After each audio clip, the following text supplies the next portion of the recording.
Hello! Welcome back to Ready Steady Play. Incredibly starting on time today. Remarkable, really. That caught you all by surprise, didn't I? I sure did, by being on time and ready to go. So, this is Oathsworn. We're about to start Chapter 7 Story Mode. This is a full spoiler playthrough, so if you don't want anything spoiled, you'll just have to start the series from Episode 1. It's all in the playlist. Or, if you don't care about spoilers, carry on. But if you haven't been following along, you might not know what's going on. Still, I'm sure it will be exciting and interesting as Chris reads us the story. So let's go and say hello to Chris, and then we will get on with the story. Hello, Chris. Hello. Do we remember what's going on? Yes. So this is the city of Verum. Now, we've just left the city of Verum under the orders of the king to head to another town. What was it called? Cysteria, I think. Cysteria, because after deliberation, Big Softy Mike decided that we should talk to the people who live in Cysteria about getting medicine for the plague victims. And on the way, we were ambushed by unknown horrible entities, but we have managed to fight them off, and now we're, I guess, technically not in Verum anymore, but that's the map I got out. Yeah, no, we were in the Deepwood, weren't we? Between Verum and Cysteria, Yes. and then got attacked en route. Yeah, so you said let's try and help. I think Cysteria had a similar plague, and they'd had some success with some sort of treatment. Was that it? Because the other options we had were to like quarantine off the area that had. Because the options we had were quarantine off the area, burn the area, and like try and do the medicine or do nothing. Those are basically options. And we were like, definitely not do nothing. Quarantine is like, we'll have some success with, but probably won't work in this situation. I was pretty adamant that burning is probably the only thing that will definitely work. And you were like, yeah, well, let's try and save them. Yes, you were pretty adamant that it wouldn't work. I don't even think the lead in Cysteria was that promising. I think that they were like, there are some monks there who might have an idea. Let's go talk to... Do you want to go talk to the monks? Yes, it was Monk. Yeah, and I was like, yes, let's go talk to the Order of the Monks and live on hope and a prayer. Living on a prayer. Right, well, with that... Please open mystery envelope Charlie. C for Charlie. Which I've already done because I have the ability to read ahead. It's here. It's envelope C. I've got it right here. Let's go. All right. I suspect this is another map because we're not in Verum anymore. Where do you think it's a map of? Well, I actually wasn't sure. I guess it's a map of Cysteria by the looks of it, but I wasn't sure if it was going to be sort of something else. It is. It's Cysteria. The journey from the first town to Verum was so difficult. Bastone to Verum was so difficult. I'm surprised that we managed to get to Cysteria with quite. So I suppose we were chased out of Bastone as the city fell without sufficient preparation, and also I think Verum's meant to be a lot further away than this. I think this is like a. Mm-hmm. And we weren't. That was it. We weren't on the Wire Road, were we? Right? Because we fled Bastone, so we didn't have the Wire Road. So if you have the Wire Road in your hand, you can not easily, but you can find your way. You're not lost, basically.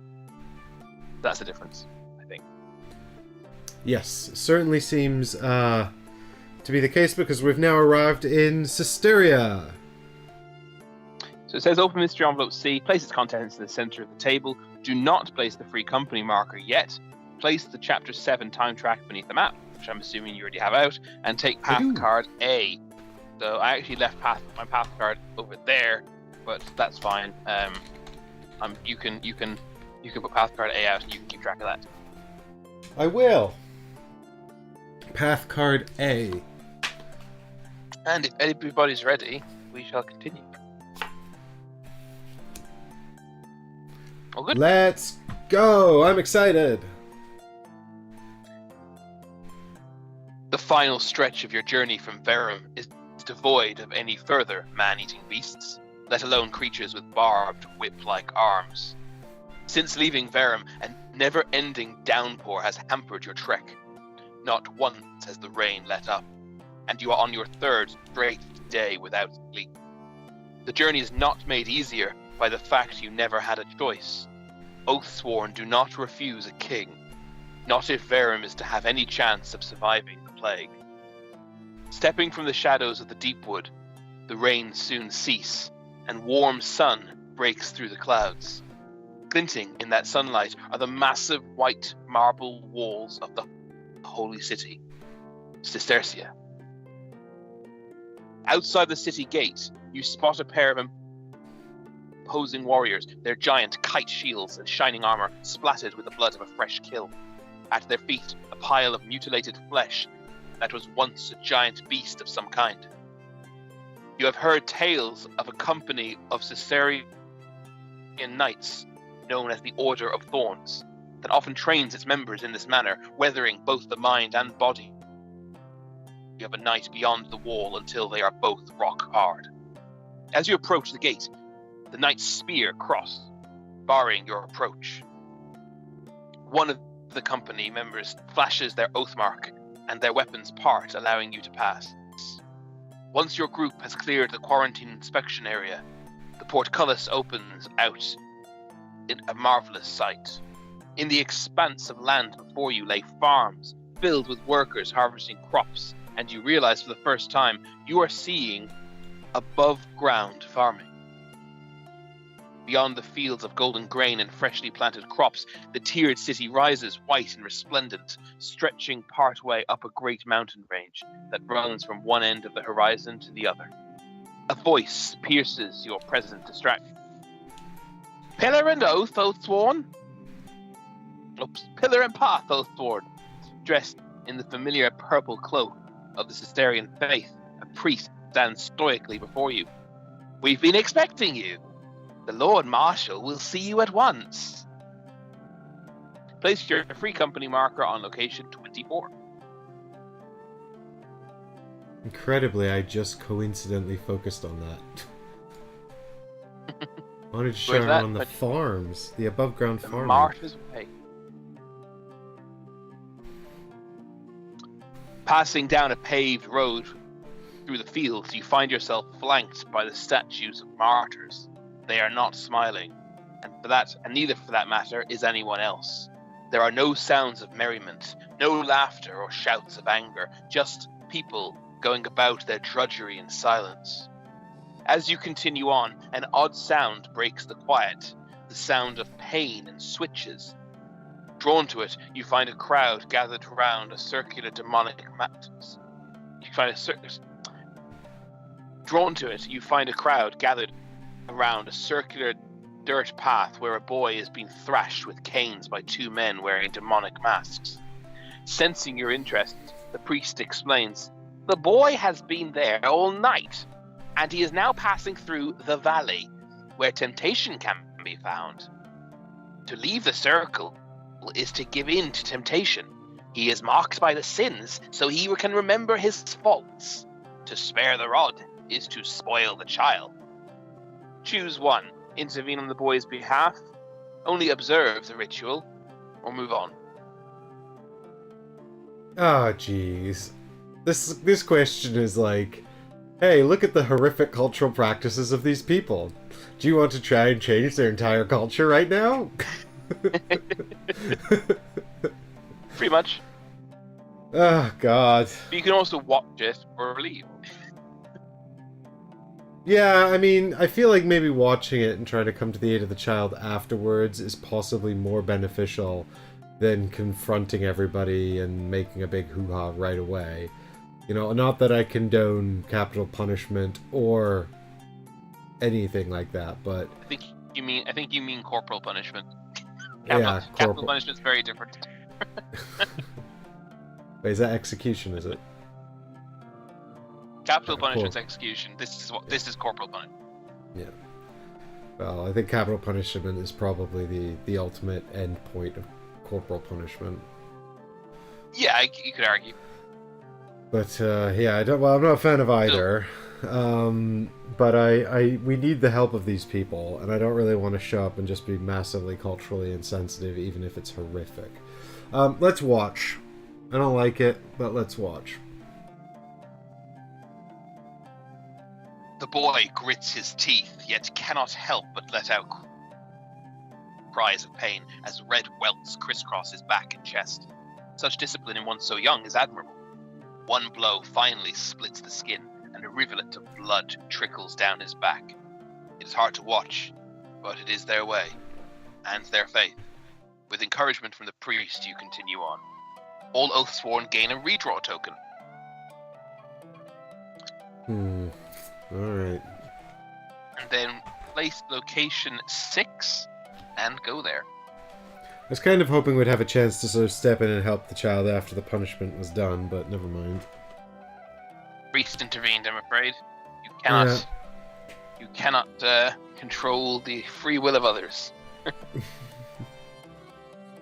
So we're on path card A, so 6.1 is the order of it. So we're heading to location 6, did you say? Yeah, so grab location 6, put it on the time track, and put the company marker on 6. So we should have 6 and 24 on the time track? No, it didn't say to place location marker 24. It just said to go there, and it told me to go to 24.1 in the book as opposed to on the token. Okie dokie. So we just have one location on the tracker. Okie dokie. The Right, conclave is we're the there. seat of all authority in Stercia. Oh, sorry. There you're was good. delay in our audio there. The conclave is the seat of all authority in Sestercia. The massive building constructed from huge blocks of white marble noticeably lacks the prestigiousness of the ornamental spires and intricate patterns found on the cathedrals and religious buildings. The priest leads you through a crisscross of hallways, finally arriving at the chamber of the Lord Marshal of Sestercia, a broad-shouldered man with the regal look of a military officer. He is speaking with an aide and signing a document as you enter. The price of heresy is fire. Make sure they understand, he remarks, returning the quill to the inkwell before dismissing the aide and turning his attention to you. Ah! Free company. The king sent a raven before your arrival, so I'll cut to the heart of it. You have travelled far, Oathsworn. However, the medicants are indisposed at the moment. You may have them once they return, you have my word. In the meantime, there is a delicate matter which requires your unique capabilities. Choose one. Remind him of your authority and his duty to Verum and the Pact. Or tell him you might be willing to help for the right price.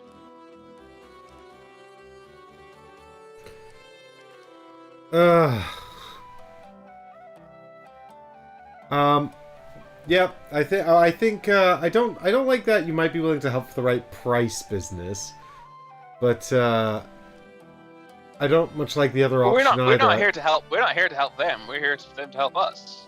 And, Well, you know, precisely, and so, but I don't think like sort of waving our authority in his face is going to engender, you know, cooperation necessarily. I sometimes think, like, Well, yes, there's a good bit chance. more There's a good chance to just be like, well, they're not.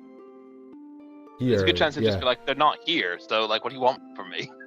Well, yeah, exactly. So, you know, I'd prefer a bit more of a diplomatic approach, like, well, we can help, but please remember that's not why we're here. Something like a middle ground.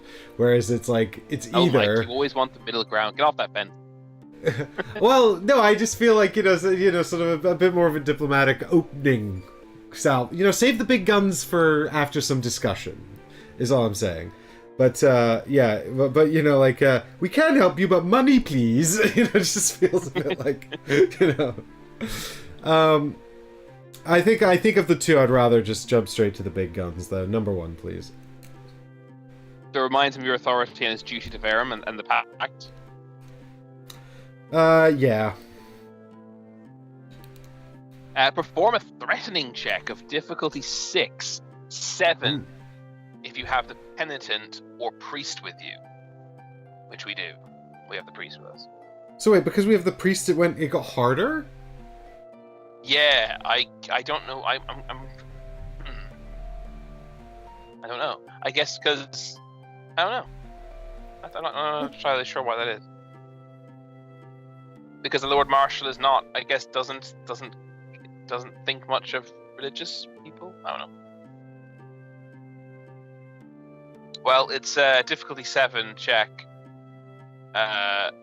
We do have reroll tokens. We can use it on. We have 4 we could use on it if we really We also have want quick-witted. We also have quick-witted, which applies to this. Okay, great. So I think we need at least 4 dice. Probably more. Oh, probably at 5. least 4. I was going to say on whites, the average is like a 1, so we need like 5 or 6 dice if we're going to do this at all. Yeah. So 5 means we've got a higher chance. So 6 means we've got a higher chance of getting the number, but also means we've got statistically we will get 2 blanks. Yeah, but then we've got a reroll for free. I mean, by perfect statistics, 6 with a reroll has a 1 in 3 chance of succeeding. Right? With perfect statistics, 6 with a reroll should That's get 2 us a result of Right? 5, I think, 5 or 6, with a blank. Yeah, but with a crit as well. Yep. Yep. Okay, well, let's give 6 dice a try then. Yep. Hi, Mike Don't roll and Chris. Afraid it's another high and bye from me. Oh, Is that? Heggers. Hey, Heggers. Hey, Thanks for stopping by and saying hey, bud. Wish us well on our attempt to intimidate the guy, which is, of course, a massive... Lord Marshal. The Lord Marshal, yeah, the military guy. A massive escalation from what I wanted. And, by the way, guys, if you see some... let's have a look here. Oh, no, the green screen looks okay. Looks like all of it, it's all dried up. Looks Good. nice. Here we go. Cha! Okay, well, Nice. it's pretty much statistical average. We've rolled 6 with a crit and 2 blanks. It is statistical. It's actually perfect. You got 1 of each side. It's weird. Literally statistically perfect. Yeah, that's incredible. That was a 1. So now we've what got I'll a do... 1 in 3. You got 1 in 3 chance with the reroll base. Sorry, 2 in 3 chance with the reroll basically, right? Succeeding. Yeah. So this is our free reroll here of this blank. And it's a 2, so we've succeeded. Hey! We did it. We might as well draw a card for our crit, because why not? It's a blank. Oh well. That's at least the deck is now stacked in our favor. The Lord Marshal's faith hardens. He does not like being talked to like this. I am aware, but I cannot give you what is not available right now. I ask for a favor in the meantime. Of course, you will be compensated for your trouble. It is not a request. He tosses a sack of coins on the table before you. You gain 10 iron. I mean, this is pretty much exactly what we said would happen. We totally predicted this. But we get I guess, because we succeeded, we get the money, I guess. We get in advance. Or we get the money up front. Yeah, or maybe we possibly get more. I don't know. You possibly get the same amount afterwards. But the pact allows for no compulsion of contract with a free company. Only the Ravenspire can do that. However, if the Lord Marshal of Sestercia chooses to stand against you, it will cause serious problems for your goals here. Not seeing a way out of this without endangering your purpose, you assent. Very well then. Now we have an understanding. Let us discuss the matter at hand. The Lord Marshal says, nodding to someone behind you. You turn to see a square-jawed guard, clad in polished steel armor, close the door to the chamber and take a position at your side. He stands at attention, with his gaze fixed straight ahead. Apparently, this discussion is not intended for anyone outside of this room. This is a highly delicate matter. Your silence and discretion are not optional, insists the Lord Marshal, looking at you, each of you in turn. One of our most holy warrior priests has gone missing. A venerator of the 100. None have ever failed in their charge before, and only in death does their duty end. They are a light that guides our faithful, and to have one simply go missing is a matter of grave concern. You must find this warrior and return him to us. Should he not be found alive, you will recover his armor and weapons. They are relics of our faith. The Lord Marshal motions to the armored warrior standing beside you. Quintus, my adjutant, will assist you. He carries my authority with him, and will see that you have everything you need while conducting your investigation. Quintus looks at every bit the dutiful soldier, and no doubt carries the Lord Marshal's eyes and ears wherever he goes. Gain ally card 19, Quintus. Okay. Bye. I've just wandered off because I realized I forgot to close the door, and you can all hear the sound from outside. So I'll fix the audio now. There we go. Alright. Quintus, ally card number 19? Correct. Here he comes. Maybe Quintus. do it like I need to get a voice for him. You have to do Quinn's from Ready Steady Play. From Shut Up and Sit Down. I'm Ready Steady Play. Don't know if I can do that. I can't actually remember what kind of accent he really has. Well, this guy looks like serious business. Duh. He's got a great sword too. That's like my favorite weapon. It's so cool. He has a great sword too. Is not a comment anyone else is going to get right now, but me. I need to find a voice for him. I think he's surprisingly soft-spoken. Yeah, do you know who he kind of looks like? He kind of looks like sort of like, I don't know, he kind of looks like sort of friendly protagonist type guy. Yeah, he looks a bit like Clive from Final Fantasy 16. Yeah, anime protagonist. I would suggest you begin at the hall. Oh wait, that wasn't Quintus talking yet. I would suggest you begin at the Hall of the 100. Quintus will show you the way, utters the Lord Marshal, as he turns his attention once again to documents arranged on the table before him. You are dismissed. As you make your way to the door, the Lord Marshal offers you one last bit of advice. Speak not a word of this to anyone, Oathsworn, or the medicants will be the least of your concerns. Place location token 2 and go there. So we're still on path A? Mm-hmm. I've added Quintus to our free company bag. Who's the long passage?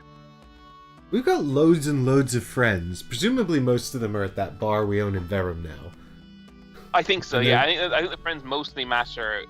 Do you have them when something happens, right? Yeah. Like modifiers, I guess.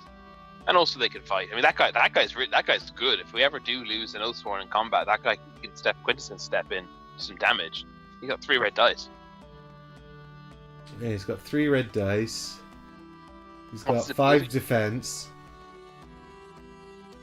Righteous blow. When you critical during an attack that hits, the target suffers knockback 4. He's a beast, that guy. But he's so soft-spoken. It is called the Ascent, Quintus tells you as he motions a gloved hand toward the gleaming white cathedral which towers before you. Built directly into the side of the mountain, its elegantly carved stone construction reflects the sunlight, nearly blinding all who look directly upon it. The first steps of the great staircase begin here, winding up the inside of the mountain, all the way to the summit itself, he continues. That is where the most sacred site of our faith lies. If you'd like to open page 78, there is an illustration of the tower in question. Ooh, pictures. Alright. Page 78? Correct. Oh, we're getting our way through this book. chapters 1 to 11. There's only like half the chapters in here as well. There's like a separate book for chapters 12 to 21. I know, it's crazy. Alright, let's have a look and see if we can get this onto the green screen here. Not exactly. Nope. Alright, we'll try the other camera.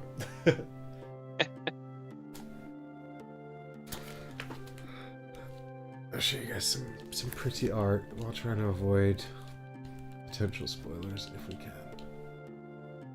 There we go. Passing through the massive double doors, the sheer size of its vaulted ceiling and the mastery of its stonework take your breath away.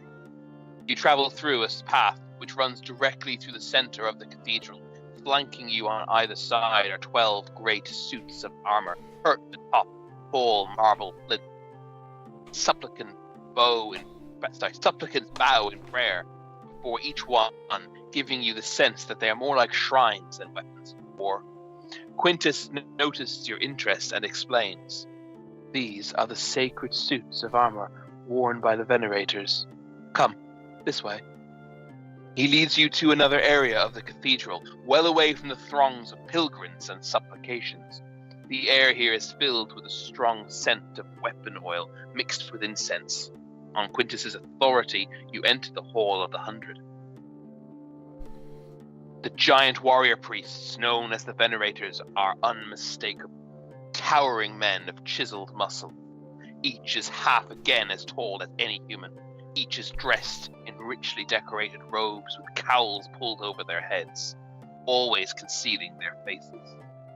Some of the warrior priests train in fenced sparring areas, while others pace the hall, studying huge leather-bound tomes. Your presence is noted immediately as one of their custodians approaches you. The man, dressed in silver robes with green gems set into the collar, addresses your party. "I assume you are the adjutant?" he inquires. Quintus nods and curiously ushers the custodian off to the side so they can speak out of earshot. Another reminder that outsiders are not trusted here.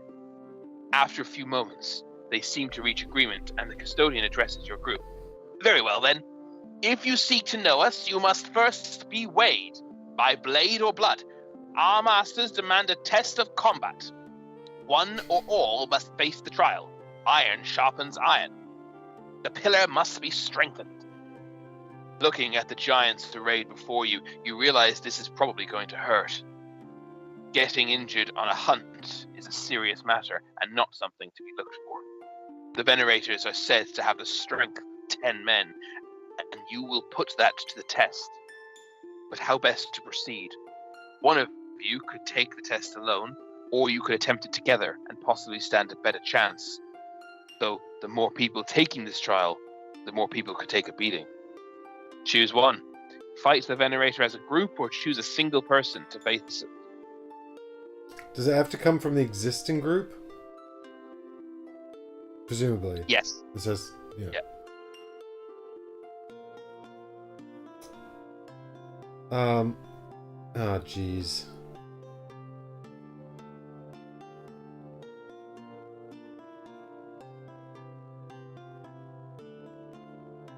It's such a weird choice. One or all of you.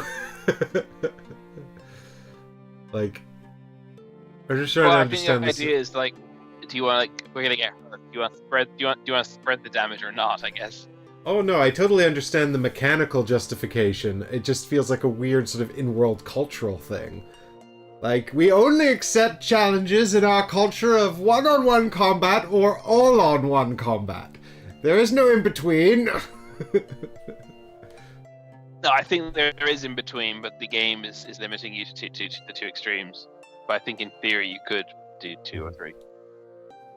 Okay, well, I think my inclination is either the Warden on his own or the entire group. What do you think? I think the entire group probably, because I think it's going to be, if we're going to take wounds, we want to spread them, right? Yeah, we don't want to have one extremely badly hurt character. Okay, let's do entire group. I mean, I could be wrong, but We'll find out. Yep, let's do it. Stronger as a team. Let's you are go. led. You are led by the custodian into an adjacent hall with large stone platform in the center. Beautiful murals depicting ancient battles from times long gone cover each wall, and massive marble statues placed uniformly around the room stand in silent vigil. Moments later, one of the robed giants enters, flanked by his attendants. As the men remove the master's robes, you see scars and religious symbols cover his bare upper body. Handing the venerator a blunted sword, his attendants then place a new hood over his head, all the while holding his visage. I like saying visage, but that sounds weird to say in the middle of a sentence. All the while hiding his visage, before finally bowing away in prayer. It seems war and worship are one here. As the venerator climbs the step at the top of the platform, his stare never leaves you. To fall is to fail. Stay on the path, explains the custodian, as he hands each of you a blunted sword and motions for you to climb the platform. Each Oathsworn performs a might check, difficulty 6. Add 1 to the result if you are an Ursus. Do you know, I was going to suggest... Whatever happened, Bart? I was going to suggest, we use the Ursus. Before I realized, A, they have to be in the party, and B, logistically it's difficult. Logistically it's difficult, yes. We don't mention the fact that the Ursus is dead. Yeah, shh. Don't talk about that. Oh, I just did. Do we have a free reroll on this? Might check? We don't, do we? No. I don't think you can get free rerolls on might checks, actually. Oh, okay. Well, I'm quite inspired by your excellent rolling with the 6 dice, your statistical perfection. I'm tempted just to use just to go with 6 on both my guys. What's the challenge level? 6. 6. Right, and we can't... We It's an can't all use our succeed, weapons by or the way. anything, right? This is all succeed or all fail. No.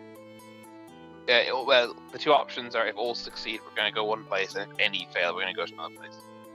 Okay. Okie dokie. Well, I think we should alternate back and forth. Do you want to do one first? I'm gonna go with 6 dice as well. We've got a re-roll on each, and that just, that just feels like that's the right call. I mean, each character has a re-roll. If we get 3 blanks on anyone, it's over. Yep. Alright, here we go. Do you have eye on my camera? Yep. Who's this first? Is that got enough of the camera? Has that got all of it? It's got as much as I can muster.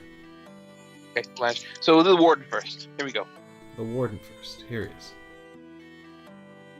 That looks great. Yeah, you can't see the 1 there, but I nailed it. Do you want to draw 2 cards from 2 cards for those crits? See if we can stack that deck. Sure. We have had 1 blank already from here, so let's have a look. I don't think 1's enough. Like if we somehow got 2 blanks here, that'd be great. Or some 1s. Well, the next one is a 1, and the next one is. Oh, if it could pull another blank, that'd be great. So good. Another 1. Okay. So we haven't managed to get out any blanks, but we have managed to get out some low numbers and a blank. Yeah. All right, over to you. Who's going? That's the warden's done. You got priest, and you've got witch. All right, let's go priest first. And I'm going to stick with. Should I stick with the dice or should I pull some cards? The cards are technically. Right now. Yeah, Cards I'm just thinking if. Better, but... Yeah, the cards are technically more favorable right now, and I'm also thinking if we roll some crits on the priest and then pull some 2s on the deck, we're going to waste our advantage. Yeah, it's a push. I mean, then again, if you get a couple more crits now and pull a couple of blanks, you're making yeah. I mean, the cards are only barely better right now. I'm pulling 3 cards and 3 dice. This is my call here. So. Yep.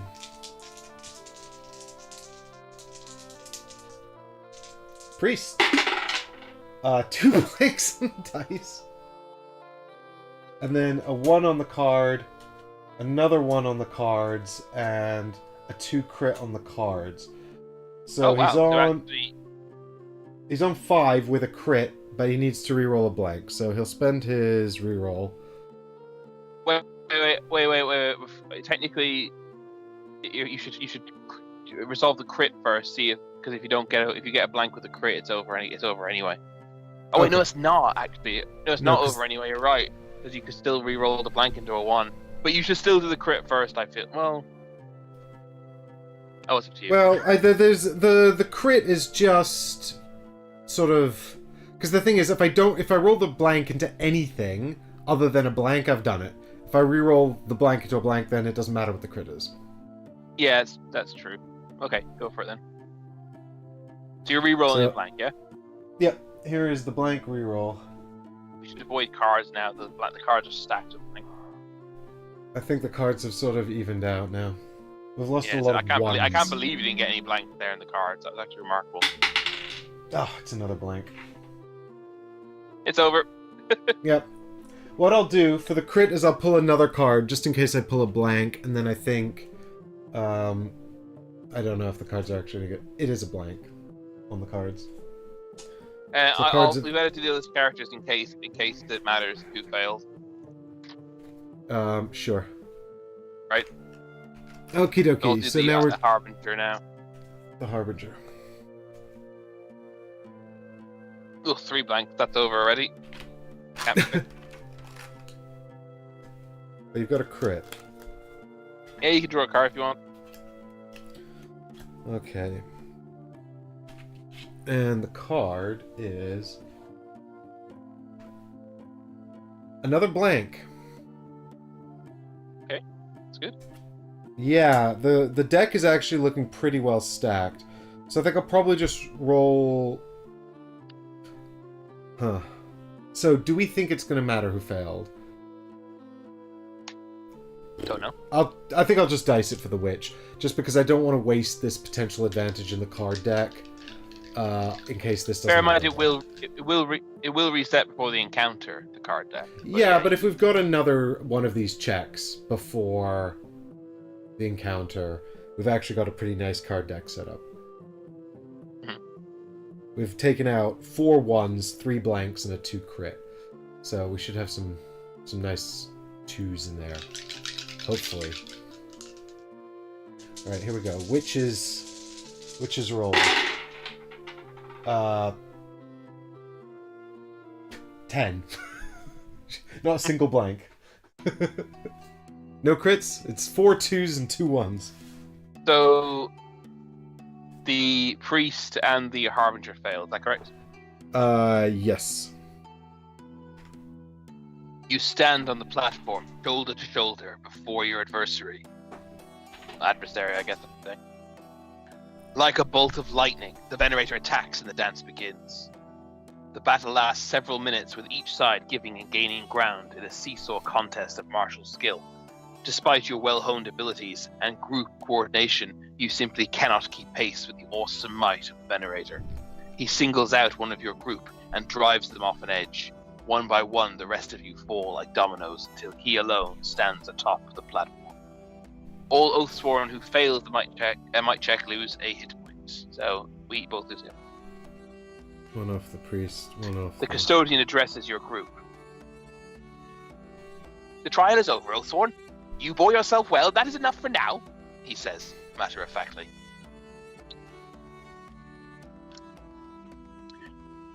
Your group, along with Quintus, is led back into the dark hall where the remaining hulking suits of Venerator armor stand enshrined upon stone pillars. Walking past each of the relics, you find them richly adorned with candles, scrolls of text, and small offerings. The faith drives every Sisterian to perfection, and you can see it here. The custodian escort eventually stops beside an empty pillar, which has several lit candles and a stack of heavy tomes sitting atop it in place of the armor. A pair of custodians kneel in prayer before it, unaware of your presence. Logos! The armor of the word, your custodian escort informs you. He has not been seen in 3 days, nor have his attendants. As you know, this is deeply concerning to us. Our masters are the embodiment of our faith, and the loss of even a single one brings shame upon us all. You now bear that shame as well, Oathsworn. Let us pray you are strong enough to carry it. As the custodian speaks, you inspect the shrine. Form a spot check of difficulty 5. Ah, I knew it! We will pass this no problem because we've got a good deck of cards. Right. Who wants to do this? Anyone but the priest. Hello? Can you hear me? Oh, technical difficulties. We'll be right back.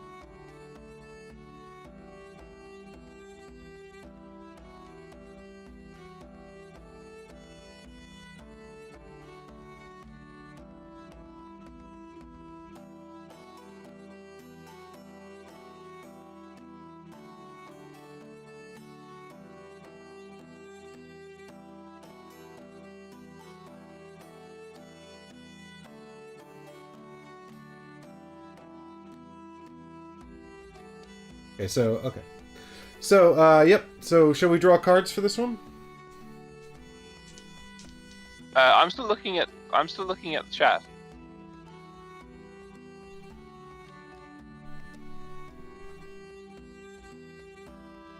Should Hello? be okay. Hello. No, I'm still looking at chat. I think we're getting a bit of Skype delay on Chris's end.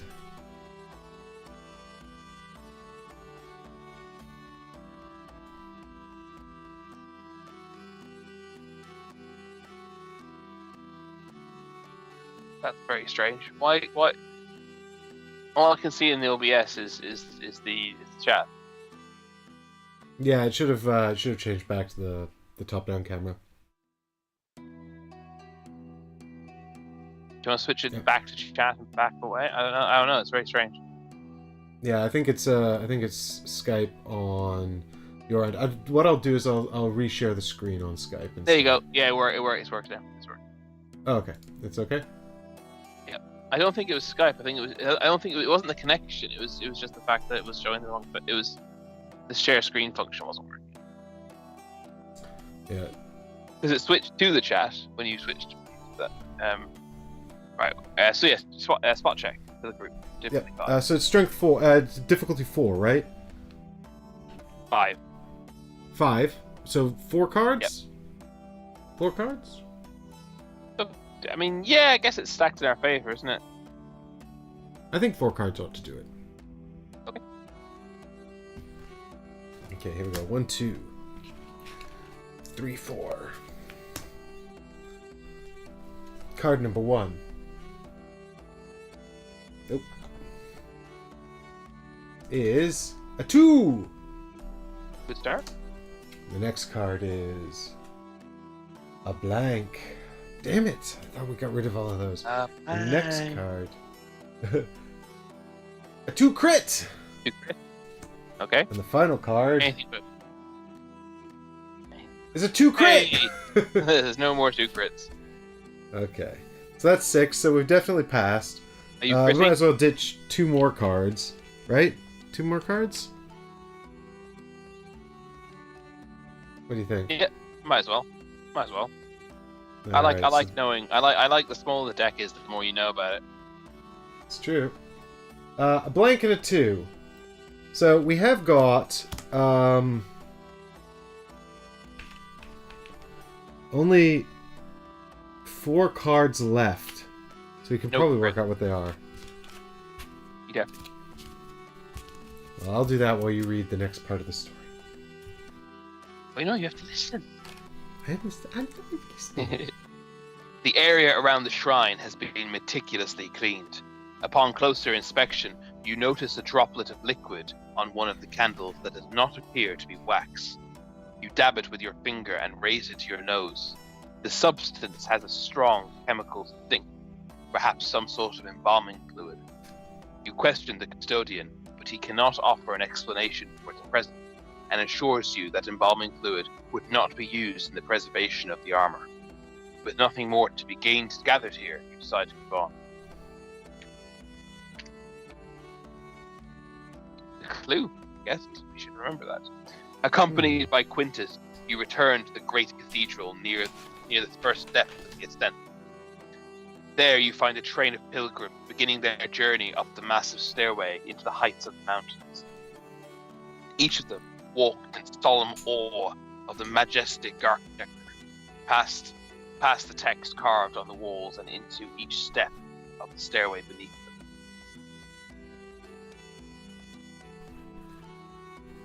It looks like rain today, don't you think, Oathsworn? A quiet voice murmurs behind you. Turning, you see a man dressed in the white robes of the mendicants. Pillar and path, he said, touching a shaky hand to his forehead and releasing it. His gaze lingers fearfully on Quintus, standing just behind you. Leaning in, he speaks in hushed tones. Let me speak privately. We need your help. If a priest is in your free company, turn to a certain page, and if he's not, turn elsewhere. So, well done us for having a priest. Hopefully we'll finally get some actual benefits from the priest.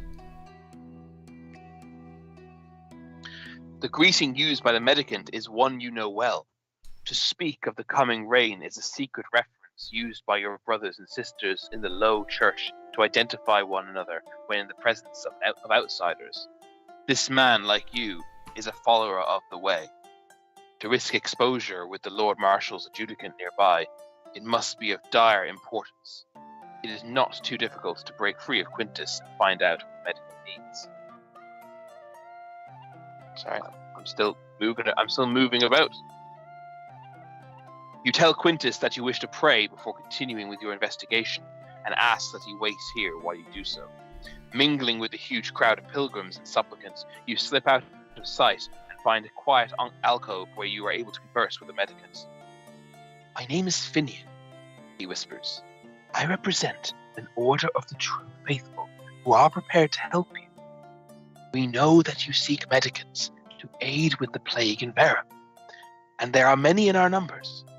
My order is not associated with the High Church or the corrupt doctrine, and we can provide the mendicants you require.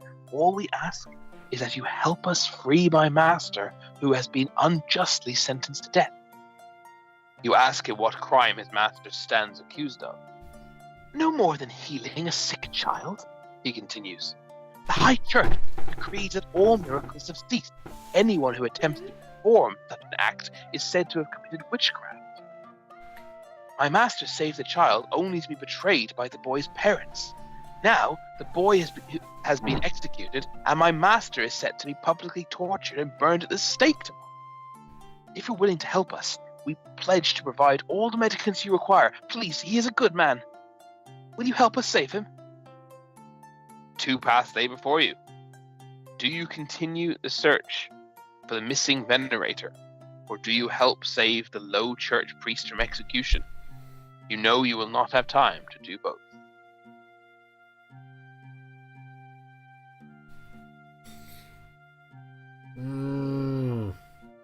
This is very much their formula. Not in everyone, but in several of them so far. So here's the thing, right? We spotted this mysterious substance on the altar. Yeah, we found this clue, right?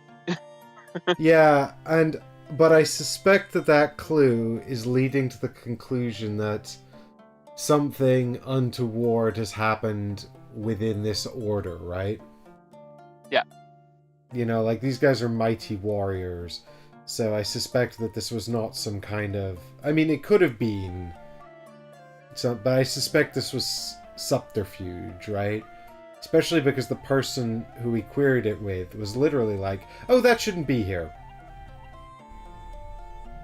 Mm-hmm. You know? So the obvious next conclusion would be for him to say, I don't know how it could have got here, we should look into this further. And the fact that he glossed over it, he offered up that shouldn't be there, and then didn't pursue that line of thought, leads me to believe he possibly just didn't think it mattered. He possibly just didn't think it was important. Like, it was just a drop out of a foreign liquid. Overly suspicious. Well, maybe it isn't important then. Well, no, I think it will be important, but I'm just saying, I think I would understand if that custodian has nothing to do with it. He just didn't think. Right, he didn't think it was important, but it is important.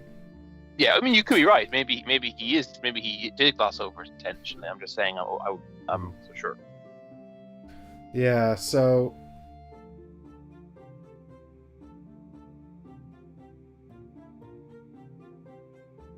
I'm torn between the two dilemmas here, because I think that if we don't help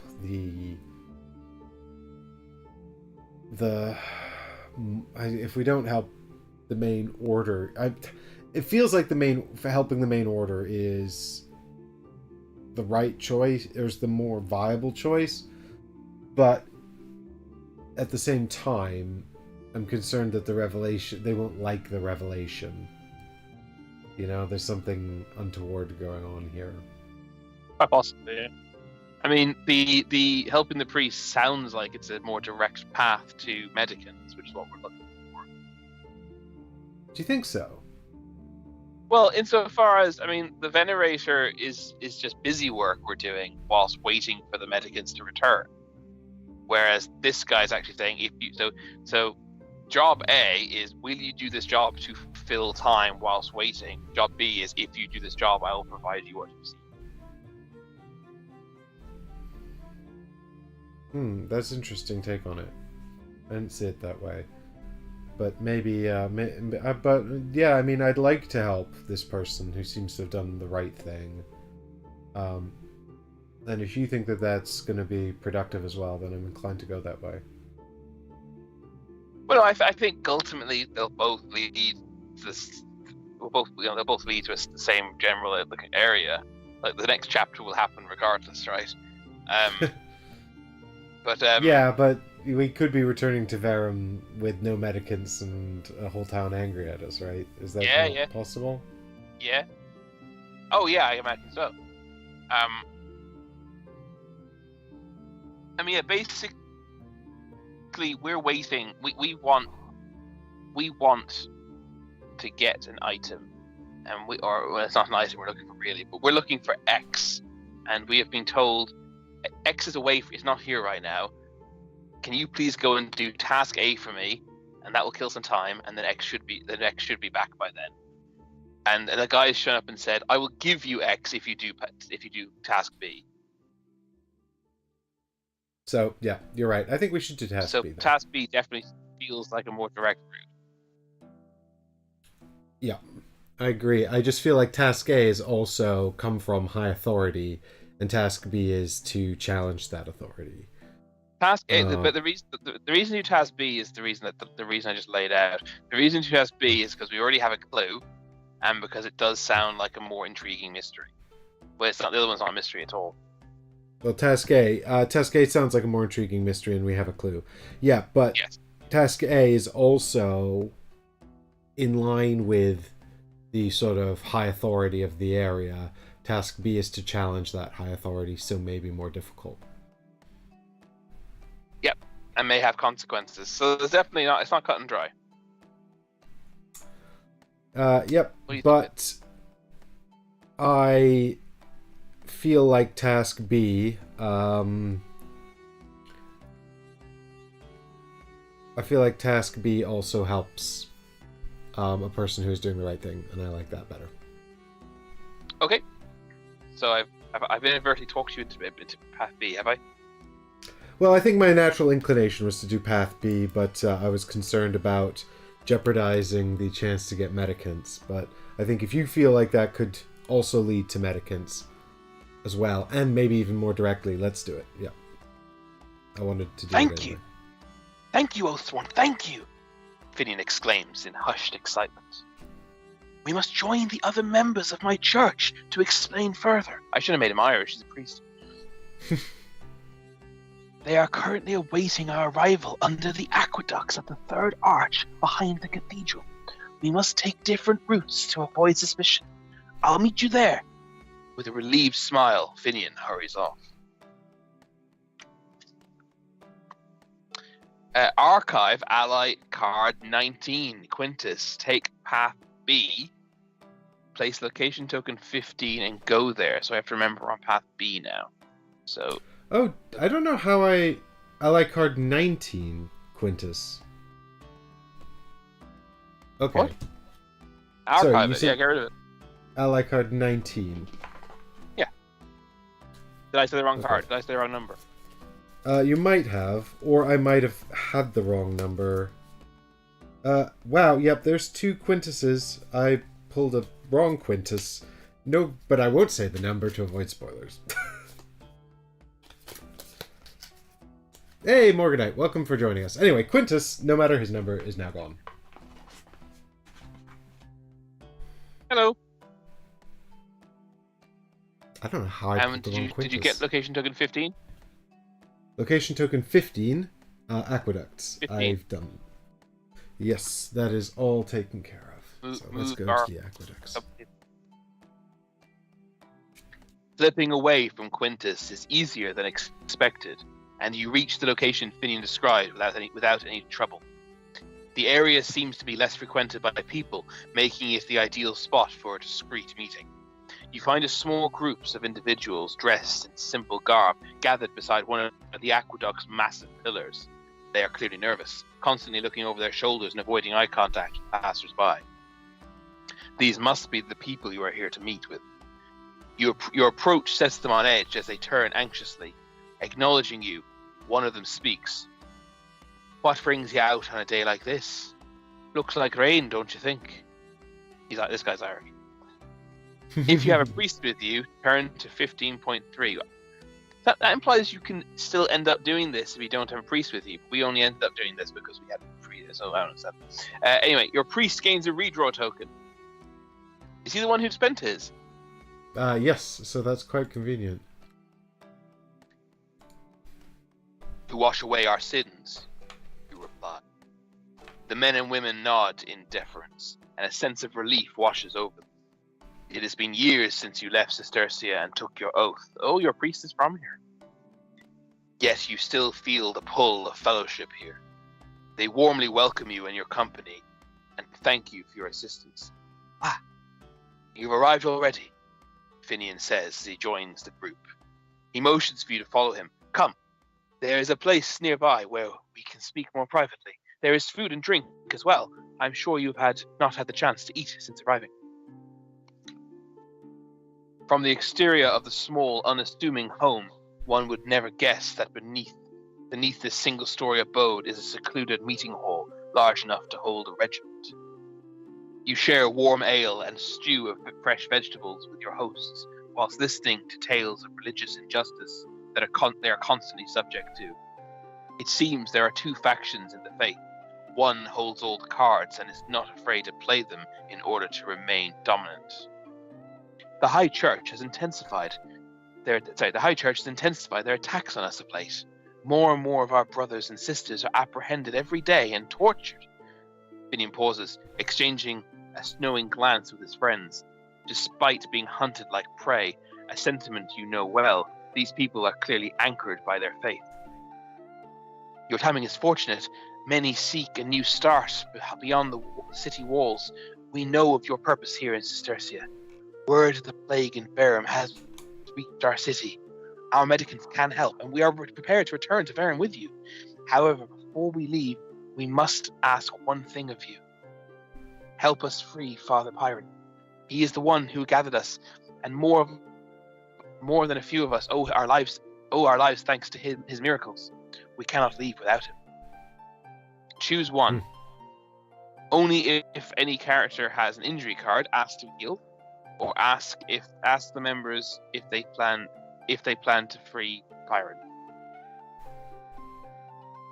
I mean, we could ask for healing. The priest has a concussion. There's no reason not to ask, is it? Yeah, I don't see any reason not to ask. Each Oathsworn chooses whether to ask for healing or not. At least one Oathsworn must choose to heal. So, He's the only one with an injury, isn't he? Well, the priest has both an injury, the concussion, and also a actual hit point off. The Harbinger Oh no, also has a hit point it's off? injury. It's injury card it cares about. Okay, well then it's just the priest, I think. All right, let's see what happens. All Oathsworn learn to accept pain as a fact of life, but they do not seek it out or turn down something that may alleviate it. If these people possess some kind of ability to knit you back together, you are more than willing to give it a try. Yes, of course, Finian smiles after you ask about healing. Father Pyron has the gift more than any of us, but Norik here has it too. He motions to a young man dressed in the white robes of a medicant.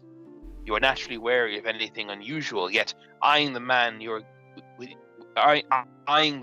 inquisitiveness gets the better of you. Norik places a hand on you, and what happens next, you cannot explain. All Oathsworn that chose to be healed lose one injury card. Place it back in the injury deck and shuffle. You are left speechless and strangely exhausted, hungry even. Smiling with an understanding nod, Finian refills your bowls and begins to explain the rescue plan for Father Pyron. Okay, that was worth doing. Father Pyron is being held in the dungeons beneath the tribunal hall, Finian explained. He will be executed tomorrow. You must free him before then. There can be no death, no detection. Oh, that's Finian talking. God, that's us talking. God damn it. There can be no deaths, no detection, you tell it. You explain that if you are caught in the dungeons, or worse, if someone were to die, it would set off a political crisis between the two cities.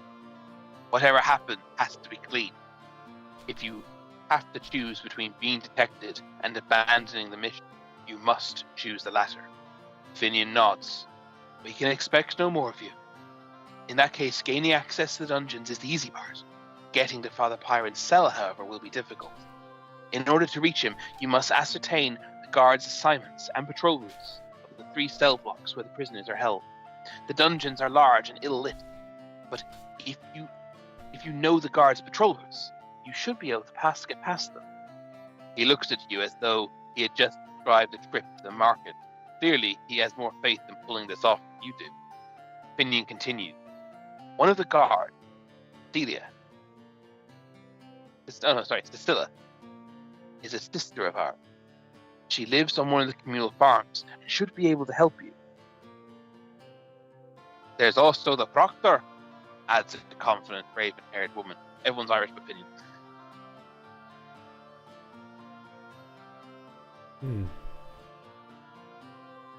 Uh-oh. We might have lost Chris. Yes. Okay. We'll be right back after I clear up any technical issues.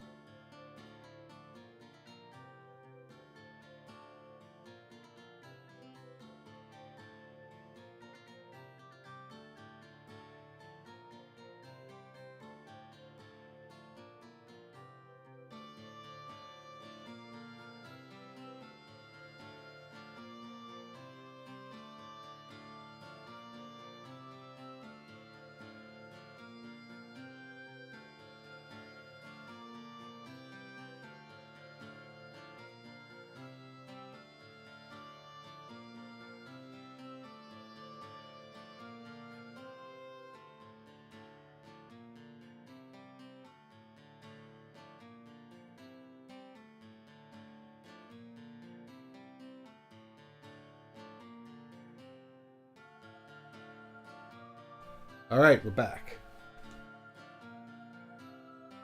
There's also the proctor, adds a confident, raven-haired woman. If you're able to locate him, he may possess information concerning the guard assignments. Despite the possible pitfalls going through your mind, you can see how it can be done. Helping these people in order to secure what you came for seems a fair bargain, and Finian will join you, ensuring the pact. As you put down your empty bowl of stew, you choose to trust their word and give yours in return. Not long after you head out to the hall to receive a blessing. Not long after you head out to the hall to receive a blessing from those gathered. May she light your way, knowing the shadows are your ally here. For your sake, you hope she doesn't. Open mystery envelope V and place the 3 cards face down next to each other on the table. Ooh, I need to go get mystery envelope V. Back in a second. All right. I will also do that. So we're going to go thumbnail again, but we'll be right back. Not to worry.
We're back.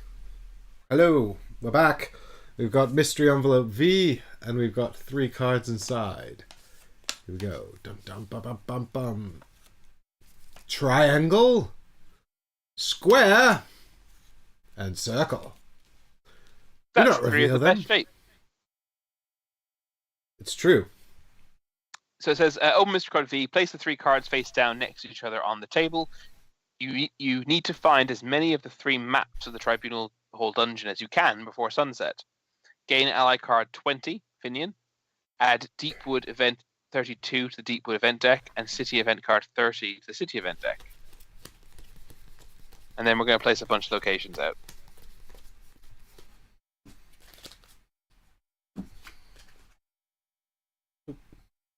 So now we This is a actually do long have. chapter. Yeah. I wonder if.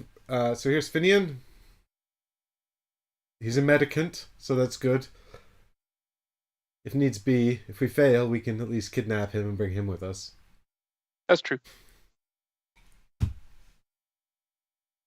Are you adding the event? Right. Event card number, please. Sorry, repeat. 32 to Deepwood deck. 32 to the Deepwood deck. Okay.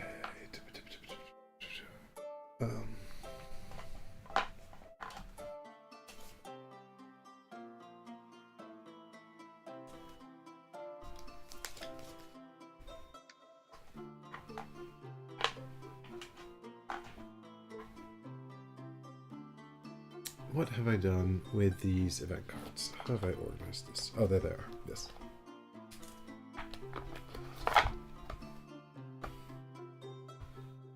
And the other one? The city deck? Was there one? So 32 to Deepwood and 30 to City.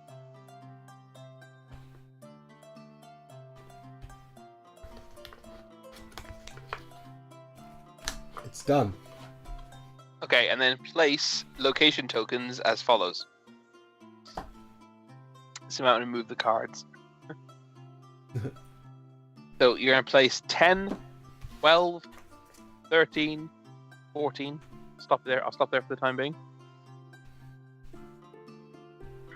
Okay. The 10, 12, 13, 14. Do you have those? Yep, I got him here. 17, 18, 19, 28. And the bonus number is... The bonus number is... We'll never know. Unless we'll know. Will we know? No, there's no more numbers. 7, 8, 9. No. 10? Oh, the banksmith. Of course we can go to the banksmith.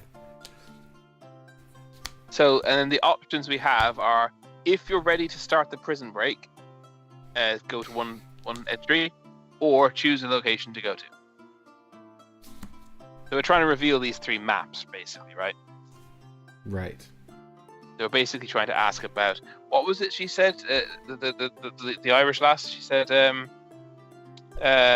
a proctor. If you can locate him, he may possess information about the guard assignments. What's a proctor, and where would a proctor be? A proctor is a... Well, I'll get the exact definition out of dictionary, but I believe it's a religious... a tier within a religious order. A kind of... That adds an extra layer to the fact that the lead in the Crucible is named John Proctor.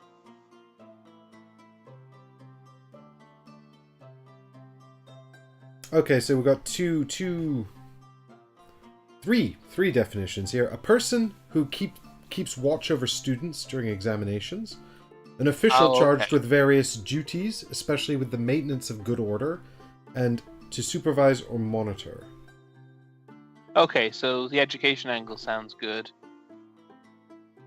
Yeah, formerly also a agent employed to collect tithes, and someone who is an elected representative of the clergy. Yeah. So where do we go? We don't really. I don't understand. We don't really have much in the way. Apart, that's our only lead as to where somewhere we could go to get to where we could go to get useful info. Indeed, and what we've got here are the banksmith and the marketplace. So I feel like they're just options because yes. We've also But the got here... banksmith's always an option, but we can send a runner as well. That's true. So we've got here the Tribunal Halls, St. Josephus Cathedral, Statue of Justinia, the Communal Farm, Order of Towers, and Order of Dragons. I don't know where to go. I feel like the Cathedral is the place to go for proctor, someone who might collect tithes. None of these sound like... I think the Cathedral sounds sensible. Yeah, and if it could be the...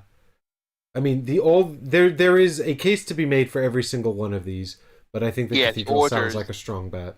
Order of the Towers and Order of the Dragons sounds like it could be militarant, which means they could have information on guard schedules.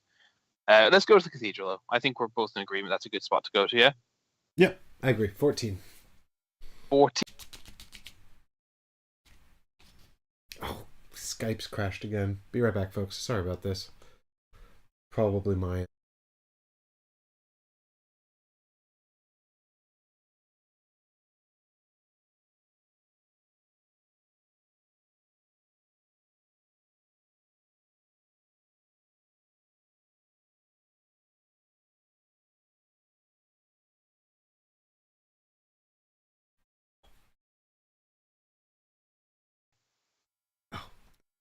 I have, there is an event on the way. I've also got my cameras mixed up now. Hold tight while I fix it.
Yeah, looks like we're back. We're all good to go.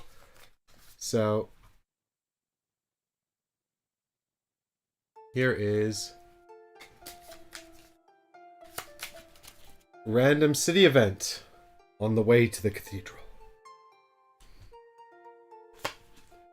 It's card number 30! Is that the one we just got? Oh, yeah. Yeah, I was shuffling these the whole time. I don't know if people could hear, but I was just shuffling these under the table while we did all the technical issues, and I managed to shuffle card number 30 right to the top. So, if Finian is not part of your company anymore, archive this. I really wish you could. Can you read this? I can if you want. Well, it's just because it's Phineas talking. It's not. It's the first sentence isn't, but I'll do the first one then, and then you can step in for Finian if you're able to read this. I mean, yeah. Okay, go on. Looks like rain today, doesn't it? You hear someone call from the side of the street. To wash away our sins, Finian replies, and the two men embrace. It seems the low church has spread beyond Cistercian. Finian introduces the man and says word of your company has spread far. The man has come to present to you a gift. Gain a curative card. That's pretty good. Also possibly intended to come out after we left Cistercia. Well, it still makes sense. Oh, it makes sense. Yeah, it's just the line, the low church has spread beyond Cistercia. Yeah, but this man has come from beyond Cistercian, I guess, is how I interpret that then. Oh, yeah, cool. Yeah, that's another interpretation. Fair enough. That makes sense. I like that. Nice. Alright. One curative into the injury deck.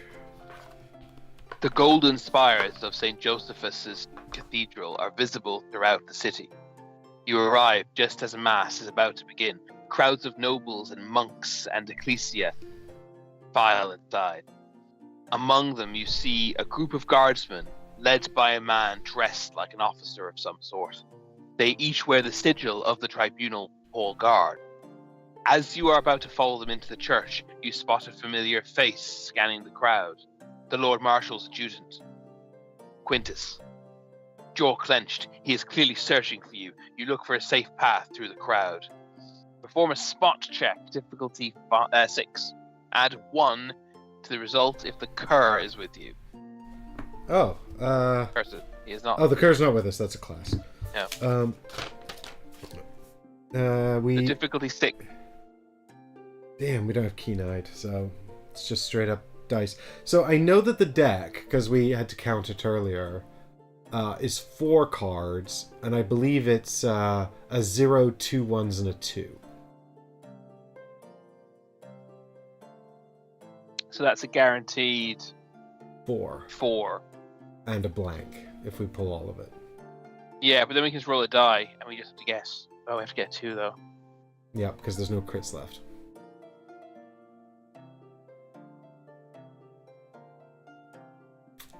It's kind of pretty... maybe just roll 6 dice then.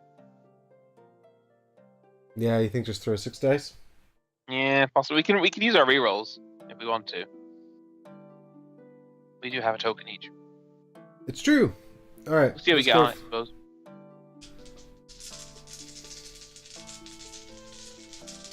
Use Just the thinking, dice out of 4, is a blank worth taking? Because we can always re-roll that blank if we need to.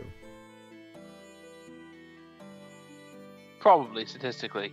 I don't know if I trust you to not get a blank on 2 dice, though. Oh, I definitely might. I mean, the odds of that are, like, reasonably high. This is 33% per die, isn't it? With 1 and 3 per die. Just 2 and 9, I guess. Is it? I don't know. That's not how statistics work. That's not how statistics work. Like, the mischance, you've got to work out the mischance, right? So it's like so it's like 66% no chance of no. Do you know? I knew how to do this a minute ago and I've forgotten it today. Look, I've had a bad day, guys. I'm not going to talk about it. Here's 6 dice. Let's do it. I'm feeling lucky. Here we go. Okay, well, it's not great.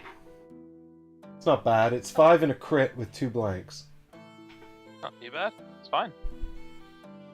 So we do have to spend a reroll somewhere. Yeah, we probably should. This sounds bad if Quintus spots us. Alright. Well, priest can do it. Yeah, he already had one. Here we go. Save us, priest! He did it! What do we need? Now, there, statistically, you should have taken the card. But that's it. We have it. We have 6 down. Well, we have a crit, so let's pull a card, and if I pull the blank, we know we've got a really nice deck. That's true. I did! Hey! That's excellent. Great, okay. Good. You used the massive throng of people to conceal your movement into the cathedral while keeping a watchful eye on Quintus. Fortunately, as the densely packed crowd begins to thin, Quintus continues his search elsewhere. Slipping in at the back, you are able to take a seat in the pew directly behind the officer. Resting at his feet, you notice an open satchel with a journal inside. The journal might provide needed details of the patrol guards and their routes. You decide it is worth the risk to try and abscond with it. But you are going to need a distraction to pull this off. You know if you don't succeed here, you won't get another chance at this information. Choose an Oathsworn to cause the distraction. The Oathsworn performs a reasoning check, difficulty 3. Choose a different Oathsworn to grab the satchel. The chosen Oathsworn performs a survival check, difficulty 4, difficulty 3 if you are the cur. Which we're not. Well, we have quick-witted on the reasoning check, but basically just pick any of them other than the priest, because the priest has no reroll now. So, doesn't matter who. Warden and Witch? Yeah, they're a team, aren't they? I have a feeling like we're gonna wind up spending all of our rerolls during this anyway. I'll create the distraction as the warden then, and you can do, or do you want to do it all the way around? Because the distraction is the easier difficulty. It's difficulty 3, right? Although we have the 4 guaranteed to succeed, right? We have a 2, a 1, and a 1 in the white deck. Yeah, I was gonna say, do we want to use the guaranteed success on the easy one or the hard? Wait, no, we should use the guaranteed success.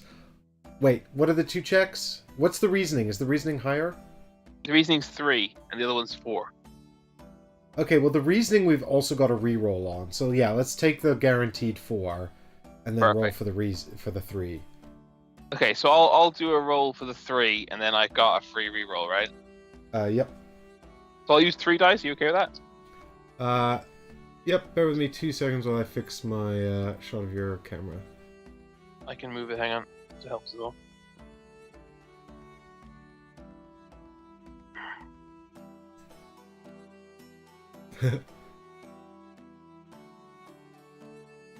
Do you want me to move it, or are you gonna move it? It doesn't matter as long as we're not both doing it at the same time. Alright, give me one sec. Let me just get it, make sure it's in the center here. Okay, you should have something good. You should have everything to work with now. Great, nice one. I will. Here we go. We'll be right back. 2 seconds, folks. That ought to do it. All right, here we go. 3 dice. Oh, I can only use 1 reroll, of course. Though, should I use 4? No, I got 2 rerolls. Right, I got the reroll from. Yeah. Yeah, we've got a default reroll and then your character's reroll. Yeah, we'll be fine. We'll be fine. Oh my god. We can see the 2 crit.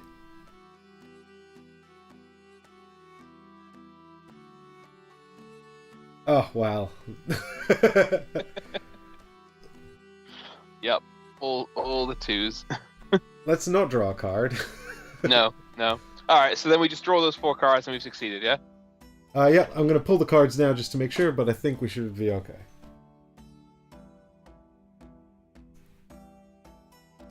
I seem to have fucked up. There's only 3 cards here. Oh no, it should be 2 1s and a 2. That's right. We got rid of the 0. It's meant to be 3 cards, yeah.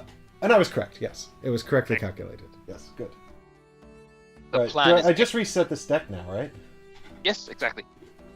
Great. The plan is executed to perfection. One of you creates distraction. It is subtle enough not to raise suspicion, just enough to draw attention away from your comrade who snatches the satchel while you slip away without the officer noticing. Regrouping outside, you inspect its contents and find a few papers along with the journal. Upon review of the ledger, you find what you need. Reveal the Circle Prison Break card. Ooh.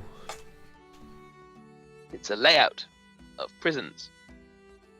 Aha! Well. Ooh, and there's a patrol route. See there, like a dotted line. Yes. Okay, Right, so... That wasn't the proctor, but we did get something we needed. And now we do the same thing. We can either start the prison break or choose another location to go to. Right. Well, I think we need all 3 cards, right? Ideally, I mean, it's possible to not get them all, presumably, but yeah. This is it just me, or does this route just show like kind of a circle?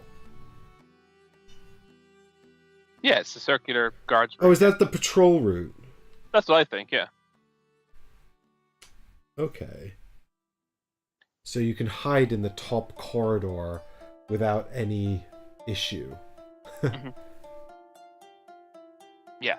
Okay. Do Right. we want to go to the tribunal halls? That's where he's been kept. He's been kept in the tribunal hall itself. So, should we case the joint?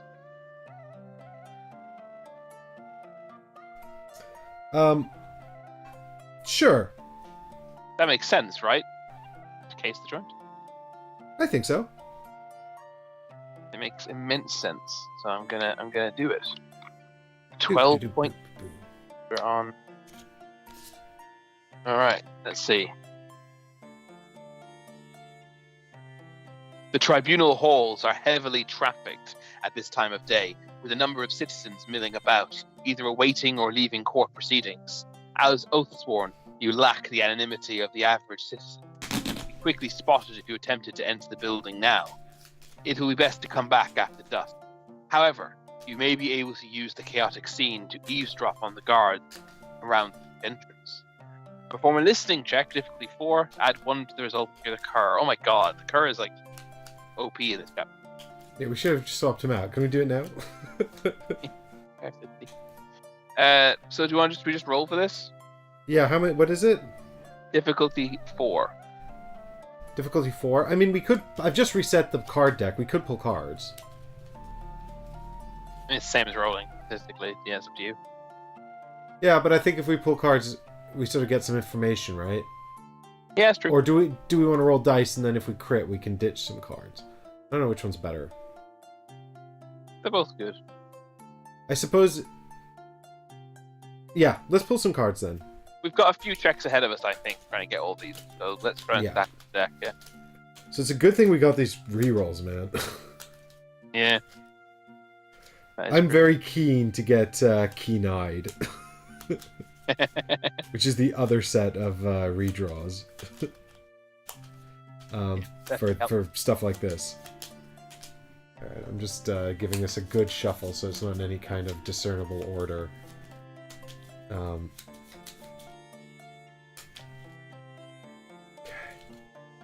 Right. 4 cards? What is the difficulty is 4? 4. Alright, here we go. 4 cards then.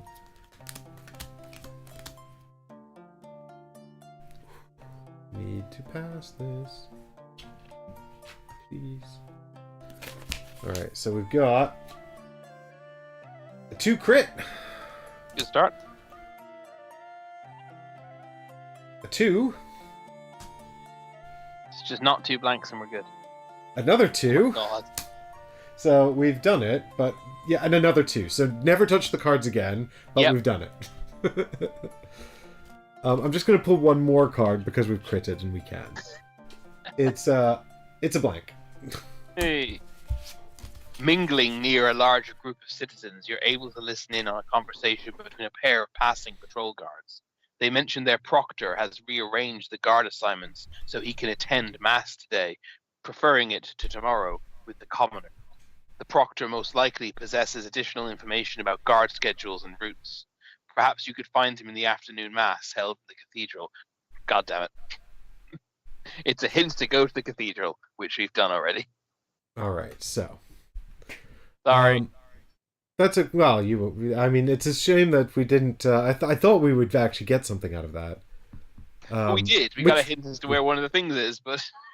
It's the one we've already got. Yeah. Alright, so now we've basically got... Yeah, and there's not been any more information about any of these. Not that I know of. Not from earlier. So we've got the Statue of Justinia, we've got the Order of Towers and the Order of Dragons, and the Communal Farm. Yeah. The marketplace is always somewhere I like to go to find rumors and whatnot, but it doesn't sound like it's going to be useful for finding very specific military information. You know? Hmm. I mean, I don't really understand what these orders are or why we've been led to investigate them, but if I had to take a guess about one of them, I'd pick the Order of Towers, because Towers sounds like a defensive thing, and a prison sounds defensive. Good enough for me. Let's a go. 28.2. Here I come. The foundation upon which the security of the Justinian religion rests is the Order of Towers. Its faithful representation of that duty, the massive building is constructed with huge blocks of white stone and ascended by ornately carved pillars around the perimeter. It is a veritable fortress in its own right. The brothers and sisters of the Order of the Towers stand guard over the citadel, as well as all religious sites in the city. Donned in heavily reinforced armor and wielding deadly halberds, these warriors project the power and might of the church, reminding the faithful and heretics alike of the consequences dissent brings. Approaching the entrance, you are met by two guardsmen who coldly stare you down from beneath the column-like visors of their polished helms. Before you can speak, you spot a group of officers inside the order hall make their way toward the main entrance. Amongst the group is a familiar face of the Lord Marshal's adjutant, Quintus.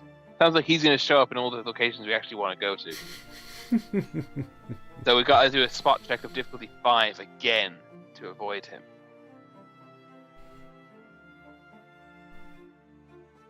Well, this has got to be 5 dice. Or 6 dice. 5, I think, right? It's difficulty 5, is it? Yeah, 5, yep. I think. Alright, do you want to have a crack at dice? Sure. Right, show you how it's done. Well, you did crush it last time. Well, I feel I overused my some of my power there, getting all those 2s, so sometimes I'm too strong. You did break a cardinal rule of Chris's School of Dice Roll, the overroll. It's true. And now I've suffered the consequences. I have got the numbers I require, but 2 blanks is a miss. So we'll have to throw a reroll, I think, right? We haven't got a free reroll, have we? No, not for spot.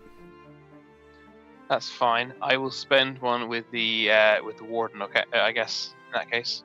Yeah, I think it makes sense to do the companions first. All right, here we go. That's 2. Hey, yes. All right, success. Success. Turn to. Okay, you quickly move out of sight of Quintus and make your way for the bridge that leads back into the city, frequently glancing behind you as you make your escape. Thankfully, you were able to spot Quintus before he spotted you, and you've fled the area unnoticed. That's it. We get nothing out of it, though. So it was kind of the right call in the sense that that is where information would be, but unfortunately it's too well guarded and we can't access it. Basically, yes. God damn. But we had a flying start. The very first place we went to, we got something, and now we've kind of 2 bucks.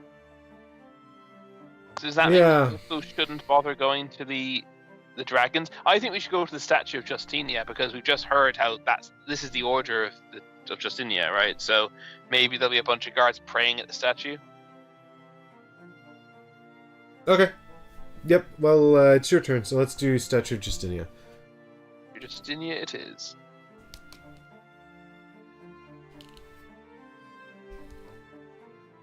$18.2. The massive statue of Saint Justinia welcomes all who enter the city of Caesarea.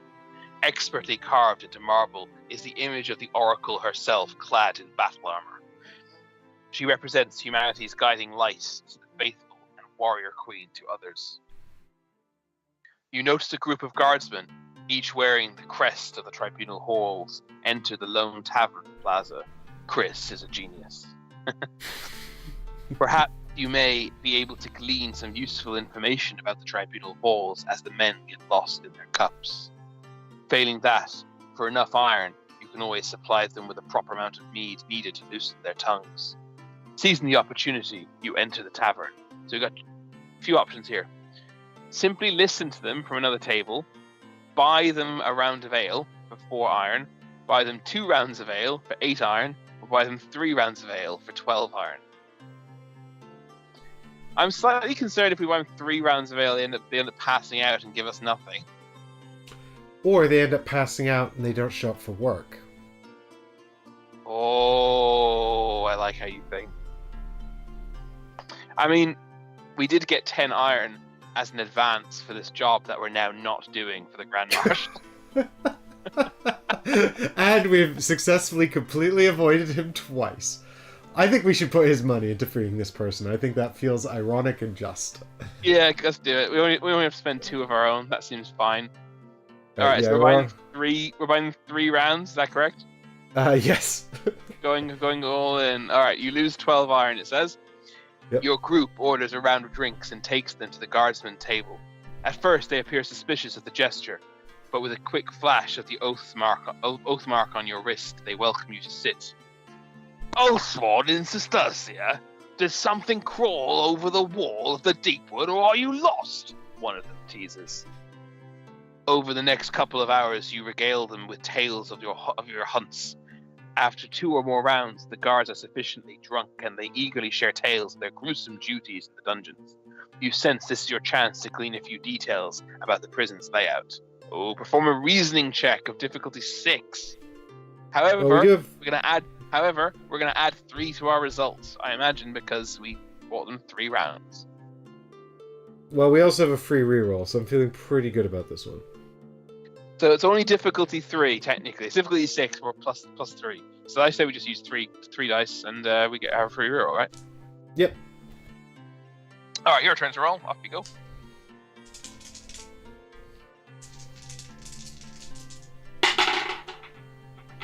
Well, it's 2 blanks and a crit.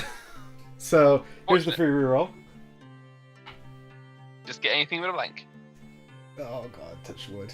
Luckily the green screen is made of wood. Yeah, exactly. Lucky. It's still a blank, for fuck's sake. I'm so mad. We have 2 rerolls. I would like to use them. Yep. I'll spin the witches. Yeah, because it's your fault this is happening. I agree. Yeah. Well, now it's another Hey, crit. well done. You want Oh my crit 2 God. cards? Yeah, I'll pull 2 cards. Here we go. Oh my god. Double ones. If you succeed, go to here. Okay. You're terrible at dice, Mike, says the guard. Drunk as they are, the guards inadvertently provide specific details of the dungeon area they are assigned to. Paying close attention, you get a clear picture of the dungeon layout, although they are only privy to the details of 1 of the 3 dungeon rooms. It's better than nothing. Drinks finished, you bid them farewell. Once outside the tavern, a scrap of parchment is found to record the information you were able to gather. Reveal the square prison break card.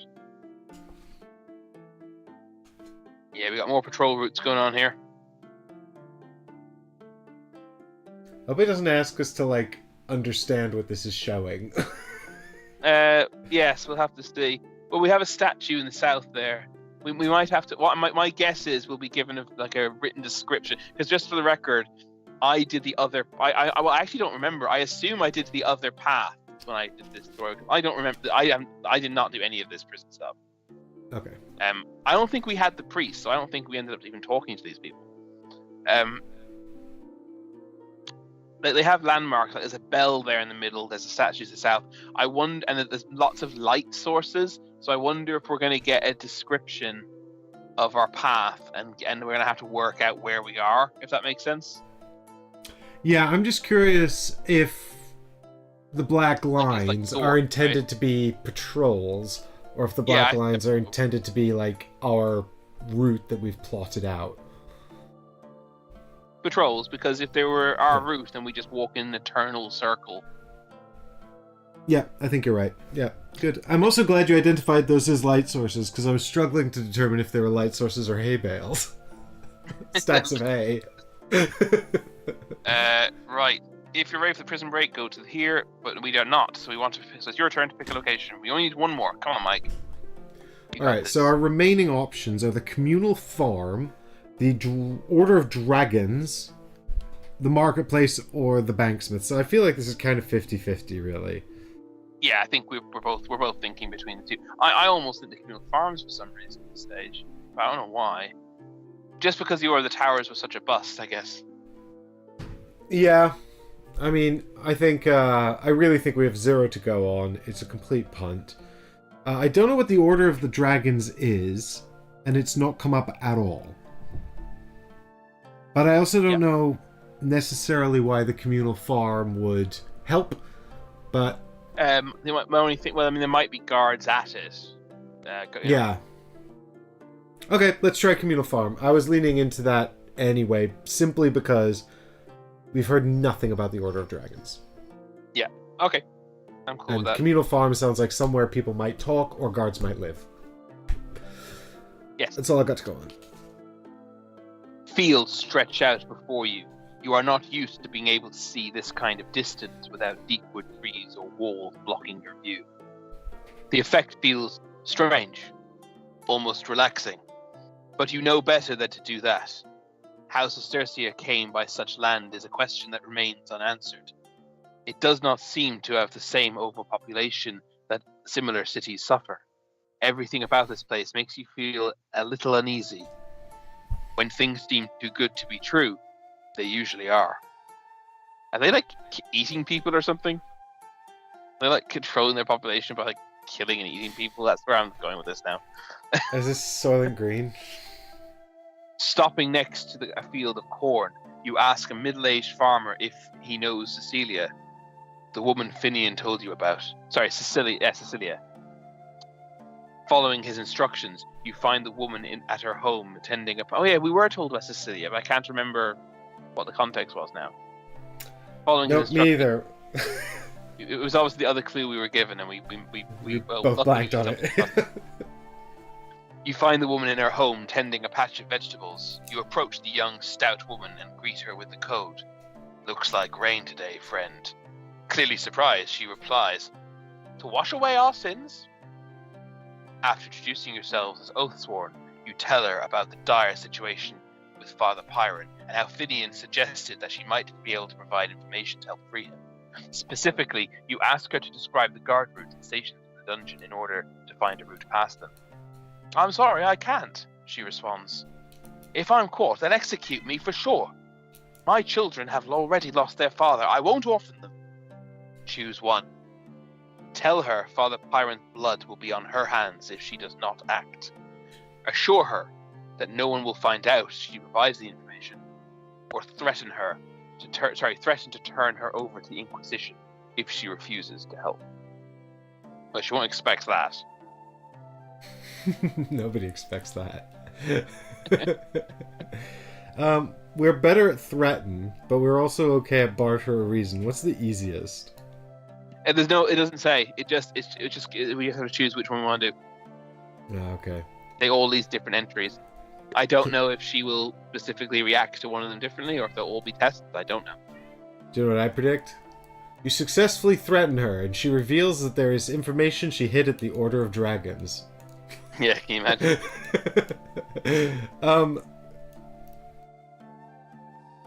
I feel like, what was the middle one? The middle ones assure her that no one's going to find out that she provided information. Right. So the first one is guilt trip her, the second one's reassure her, and the fourth one's threaten her. I mean, Guilt, we are... reassure, threat. Yeah. Yeah, we are good at threatening. How so? Well, we get a reroll on threat checks. Oh, I see. Yeah, sure.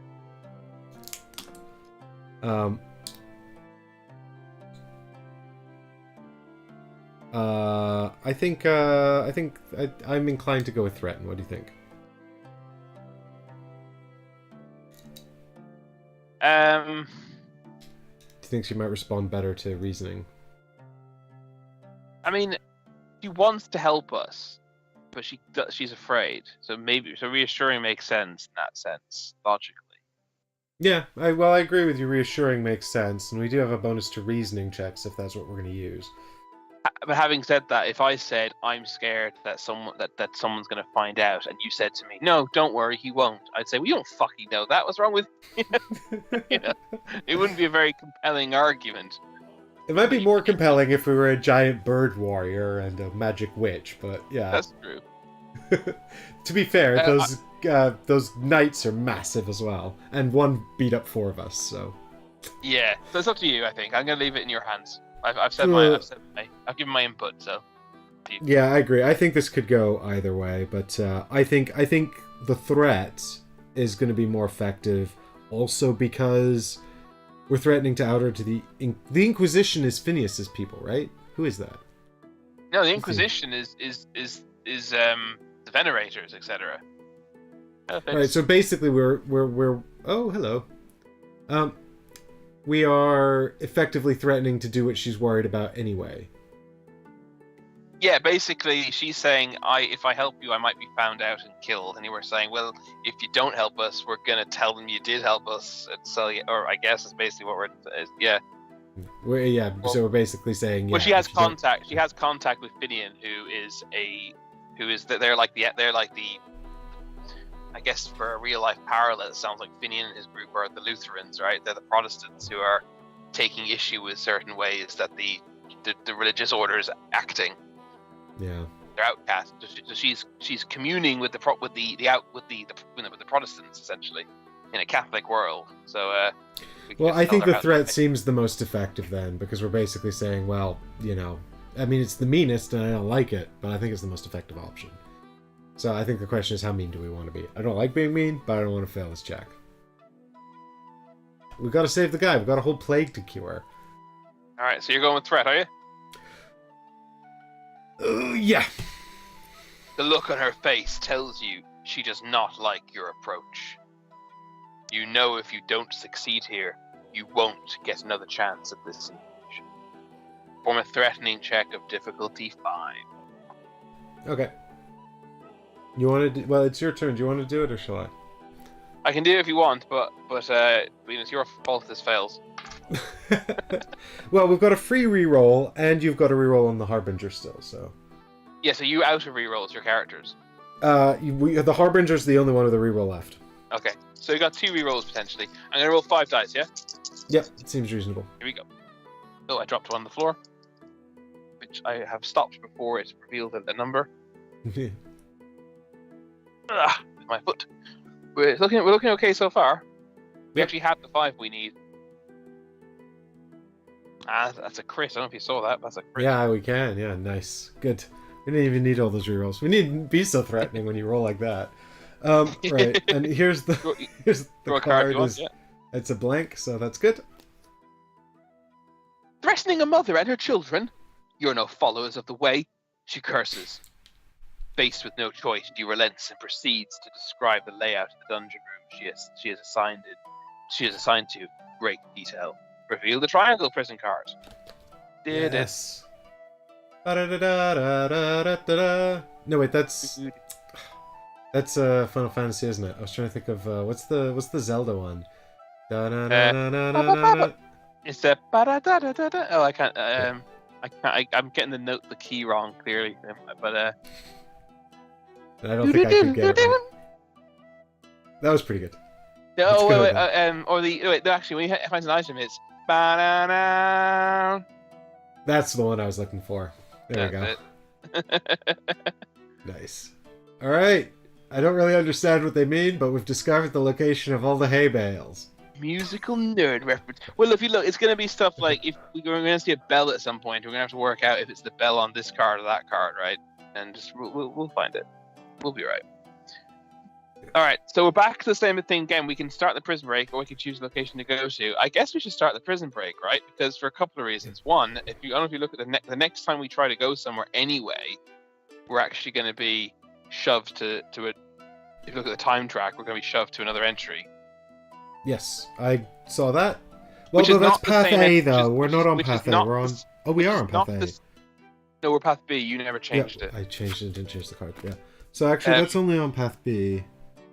So we're going to hit that, and that's not the same entry as the one if we choose to go to prison break. I suspect that starts the prison break premature, like we're out of time, and Finian ascends this like, come on, hurry up, and so I'd rather elect to start the prison break now first than let this happen. No, I'm actually in full agreement with you. Let's crack on with the prison break.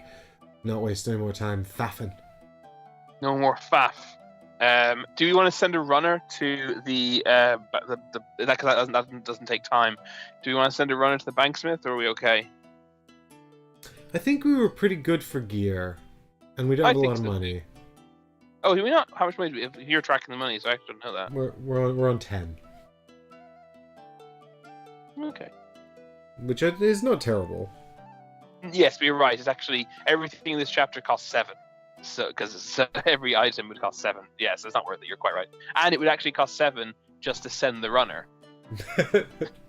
So yeah, we can't buy anything. It's disease. All right. Armed with all the information you have gathered about the internal layout and guard routes of the Tribunal Hall dungeon, you decide it is time to strike.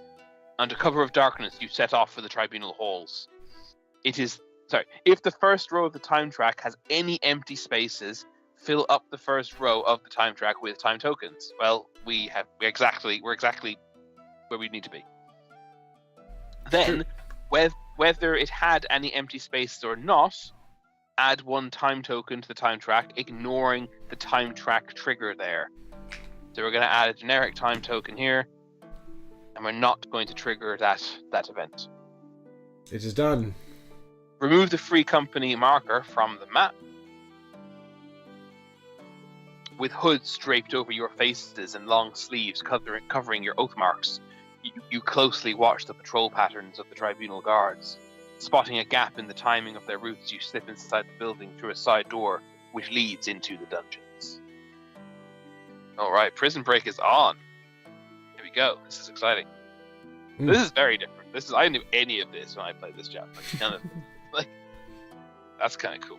The whole mini game coming up, but I imagine that we have. Okay. At the bottom of the stairs, you secure a dark nook to hide in. Down here, you are the danger. Oh my god, sorry. I'll start that sentence again. Down here, you are the danger stalking the darkness, an irony not lost on you. Before you lies the first of the 3 rooms you traverse to reach Pyron's cell. You must traverse to reach Pyron's cell. It might certainly be simpler to use brute force to free the Medican, but you are on a diplomatic mission here. If you kill any of the guards or are detected in the dungeon, it could spark a crisis between the cities. You remind your party. If a guard spots you, you make a break for it. Without closing the storybook, open the journal to page 48 and read the instructions. Keep the journal page open for use until you have finished the dungeon. Excuse me, I need to go fetch the journal. I didn't realize we need all this stuff. Well, no, nor did I. Actually, the journal might be. Actually, you know what? I think the journal was next to me the whole time. Yeah, I've got the journal here. Actually, it actually was. Put it out in case. Are you gonna? Which page did it say to use? 48. 48. Prison break rule. Keep this page open until you have finished the prison break as a reference for the prison break rules. Goal. Find your way through the prison using the maps you found. You will need to decipher which map corresponds to the room you are in.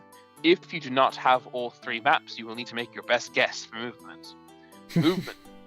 Establish which entrance you are standing in and then make your way to the opposite exit on the far side of the room. Once you have chosen a direction to move in, you won't stop until you reach a wall or exit. If you reach a wall, you will turn 90 degrees in the direction of your goal, then head straight until you reach another wall or exit. You must never enter the light or meet a guard. Guards move at the same speed as you, and their route is shown on the dotted lines on the map. Oh god. Alright, I need... And it says, then I turn to page 12. I've changed to entry 1220. Alright. Okay. If you reach a wall, you will then turn 90 degrees in the direction of your goal. But are we trying to get... We're trying to get across the rooms, but are we trying to get from top to bottom or left to right? Or is that for us to figure out? I think. Well, let's read the next thing and see what it says. Let's keep reading and see. See what we discover. Good. Yes, thinking. I got another entry here, and then we're gonna get a choice as to where to go. Okay. Yep. From the safety of the shadows, you closely watch the patrolling guardsman in the next room. As he passes, the nook effectively conceals your presence from the light of his torch. Once he's out of sight, you carefully listen to discern his patrol route. A few moments pass. You hear his footfalls carry him down a flight of stairs and up another. Then you hear a door in desperate need of oil squeak open. Moments later, a second door. Finally, a bell rings, most likely a signal to other guards in the dungeon that all is well on this patrol. As the last echo from the bell fades, the guard passes by you once again.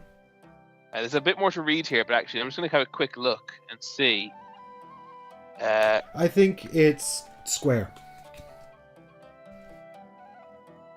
That would make sense. So he's passing. Which way do you think we're standing, on the right or the left? He's gone down. through. So there's a statue at the bottom, right? Just to make sure we're orienting the card the same way. Yeah. So there's a statue. So he goes down those stairs and then. But doesn't he go up a statue. flight and then down a flight? So I think we're on the left side, and he's walked past us to go up into the top left corner. He goes down then up, down then up. Oh, he goes down then up, not up then down. Yeah. So I think we're standing at the door in the south east corner, not corner, but the southeast. He goes down into the southeast corner, then up to the statue. Then he opens that door. Then he opens the next door. That's what it said. Finally, a bell rings. Yeah, I think you're right. I just had us on the wrong side because I confused the up downstairs. The only problem with this theory.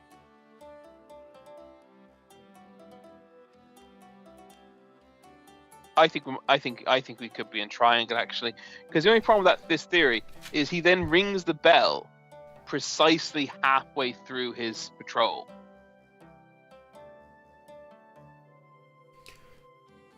And then he's suddenly with us again.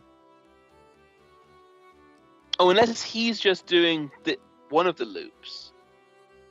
Yeah, do you think maybe he's just doing the bottom loop? Yeah, possibly. But let's see if it works for the other one.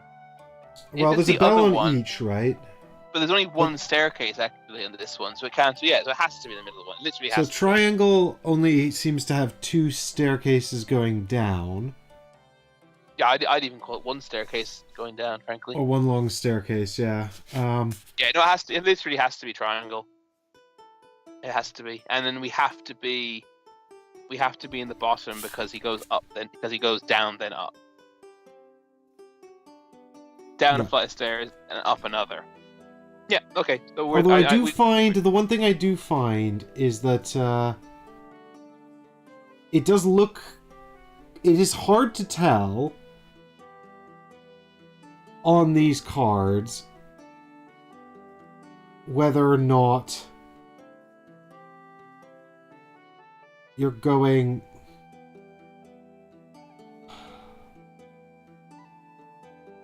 up or down. I agree there's an element of that, but I'm pretty sure you go down from the doorway, and then... Why was that sentence so hard to say? Because I'm trying to look at the card at the same time. Because, if you look at the screen here, this looks like down and then down again. This doesn't look like up.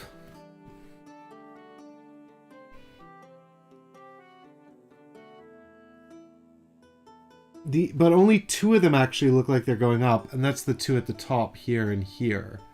But that could just be sort of the challenges of drawing. No, it goes down then. Yeah, it doesn't look like it goes down again. But it can't be, because if you look to the left of the statue, that staircase very clearly goes up, right?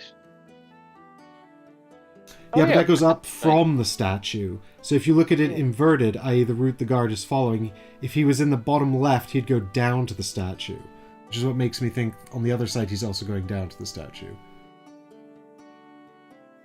But no, because it has to be. I agree that the drawing is hard to discern, but the stairs are hard to work out. But the if you're standing directly in front of the statue, you must be at the same altitude as you are at the door.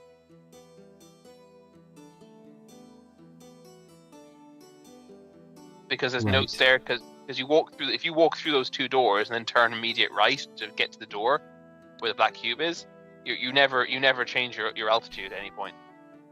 Oh my god, these dungeons were designed by MC Escher. You get what I mean, though. Yeah, I get exactly what you mean. Yeah. So I'm convinced we're at the door in the bottom right corner. Well, not bottom right corner, but yeah. I'm happy to go with this assessment. Although I do think that these dungeon cards look a bit like they were drawn by Escher. Well, there's a bit more text anyway here. From your vantage point, you see only two possible paths.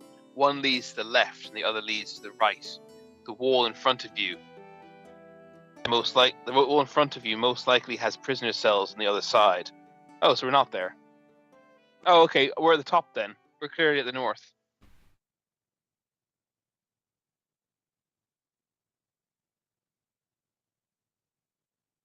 Wait, what?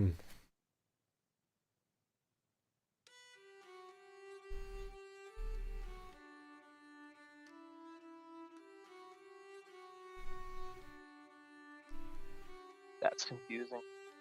The wall in front of you most likely has prisoner cells on the other side.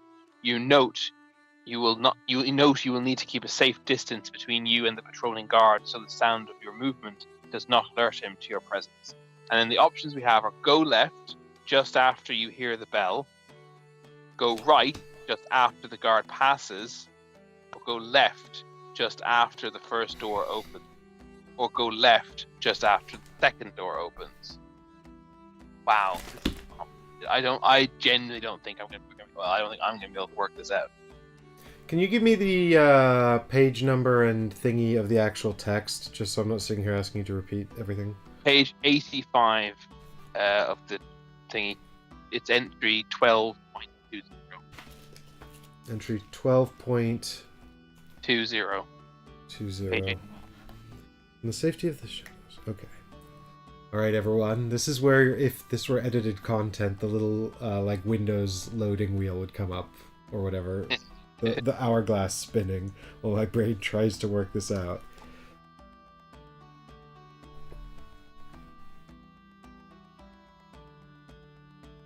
Down a flight of stairs, then up another. 2 doors, and then a bell.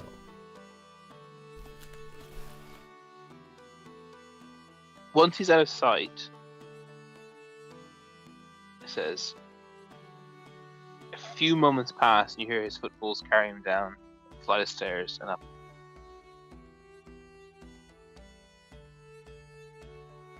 Doors squeak open. Moments later, a second door. Then the bell rings. As the last echo from the bell fades, the guard passes by you once again. But we can't be in the door that we thought we were in, because then we'd be able to go straight, left, or right. Correct?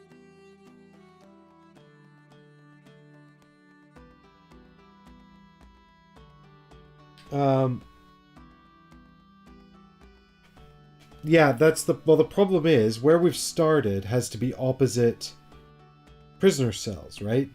Well, opposite a wall, definitely. We're speculating it's prisoner cells, but yes.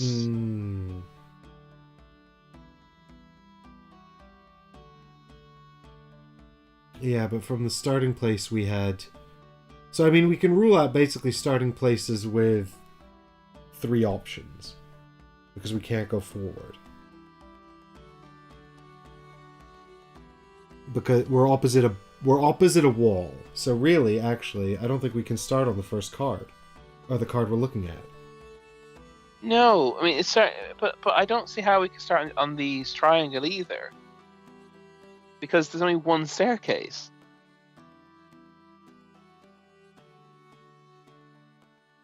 Yep, triangle only has one staircase, which is a problem for us, and then the other one only seems to have stairs going down, which is also a problem. Well, and also has no bell.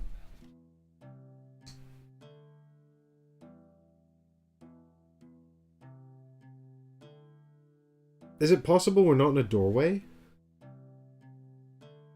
Oh, we're in a nook, aren't we?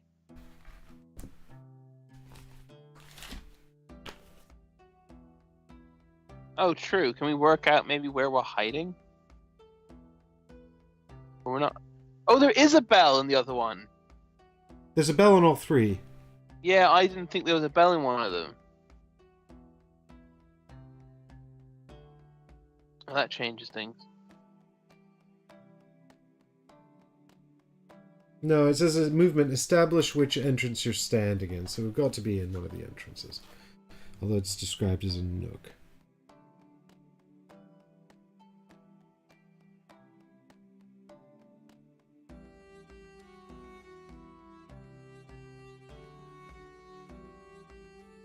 Okay, well, we're not standing in O, because O, the patrol path only goes through 2 doors, and the bell is between the 2 doors.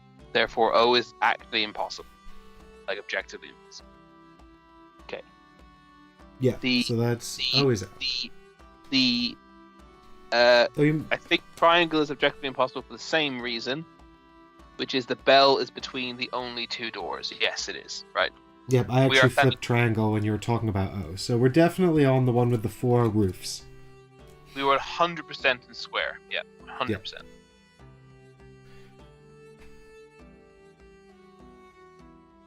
Which means really the only starting place is that we're either at the statue or we're in the top. We're not, but we're not. We're in an entrance. You said, right? Well, so we're not on the statue, so we've got to be at the top. But the top would also have 3 ways to go. Yeah, left, forward into right. a door. Yeah. Doesn't make any sense. We thought the maps would help, but the maps were a trap.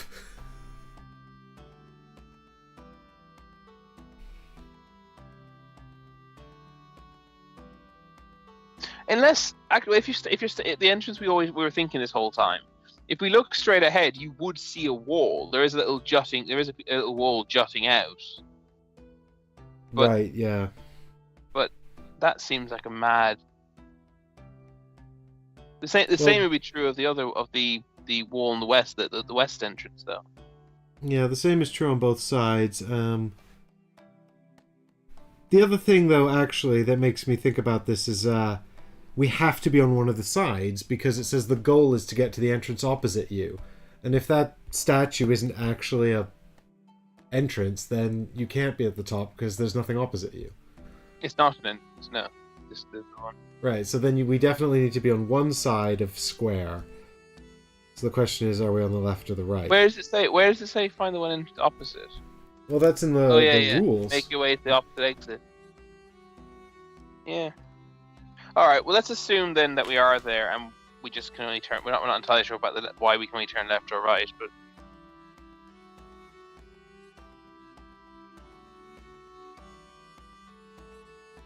Yeah, I mean, I feel like the core trick here is he. So he goes. A few moments pass.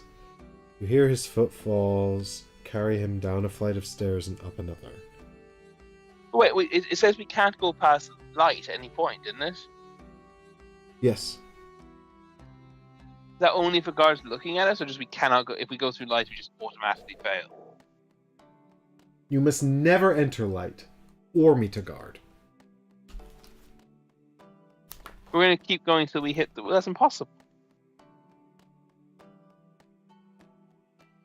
That's impossible because if we go left, we're gonna hit the wall, turn 90 degrees, and then we've no choice but to go straight into the next light. Or if we go right, we immediately hit light. That's true. Unless we go through the squeaky door in front of the statue, that does not count as going through light.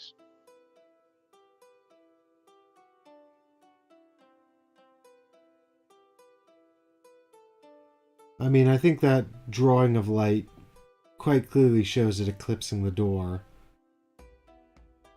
But, I don't know how perfect this is.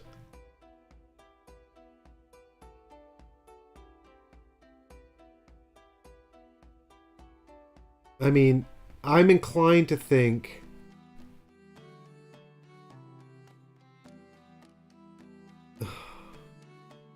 I mean, I'm my.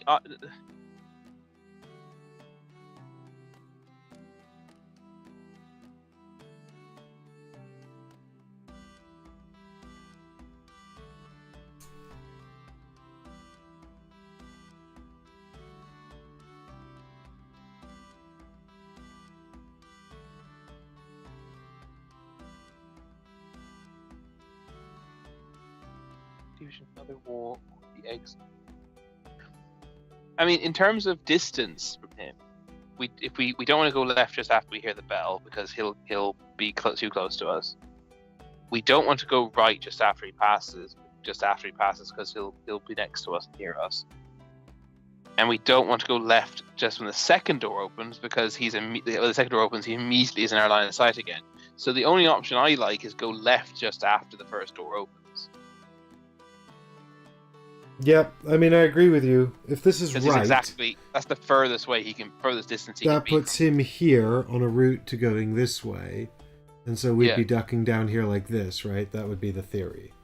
That's the theory. The reason I'm concerned about it is because this whole thing about you can't enter light, but I don't understand that at all. I mean, that's clear. What we don't understand is how do we get from where we are here now away, because obviously if we're facing this way, we're going to hit this wall, and then we're going to turn to face that direction. This square card is impossible to navigate according to the rules they've set. No. How could you do it? Well, you always turn towards your goal, right? So if that's our goal, I mean, well, yes, you're right, because of the limitation of the options, right? We can't. If we go left or we go right, we immediately hit light, and if we go left, we have to hit light. Yeah, we immediately hit light again after we turn. Yeah. So then the only other theory is that we're on the other side of the.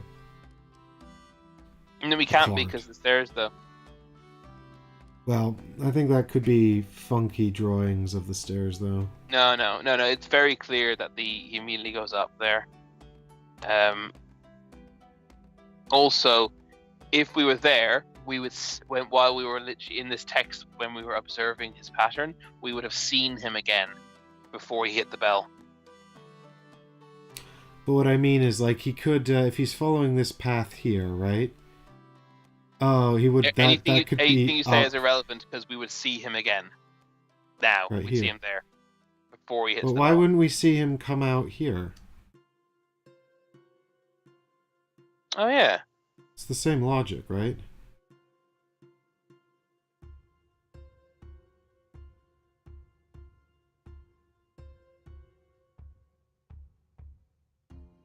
I don't think this is very well designed, this section.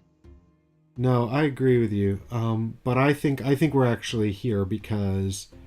but, I mean, we run into the same problem anyway, because if we go up here, then... That's why I said this card cannot be navigated according to the rules they've set. It is impossible. You will hit light no matter what.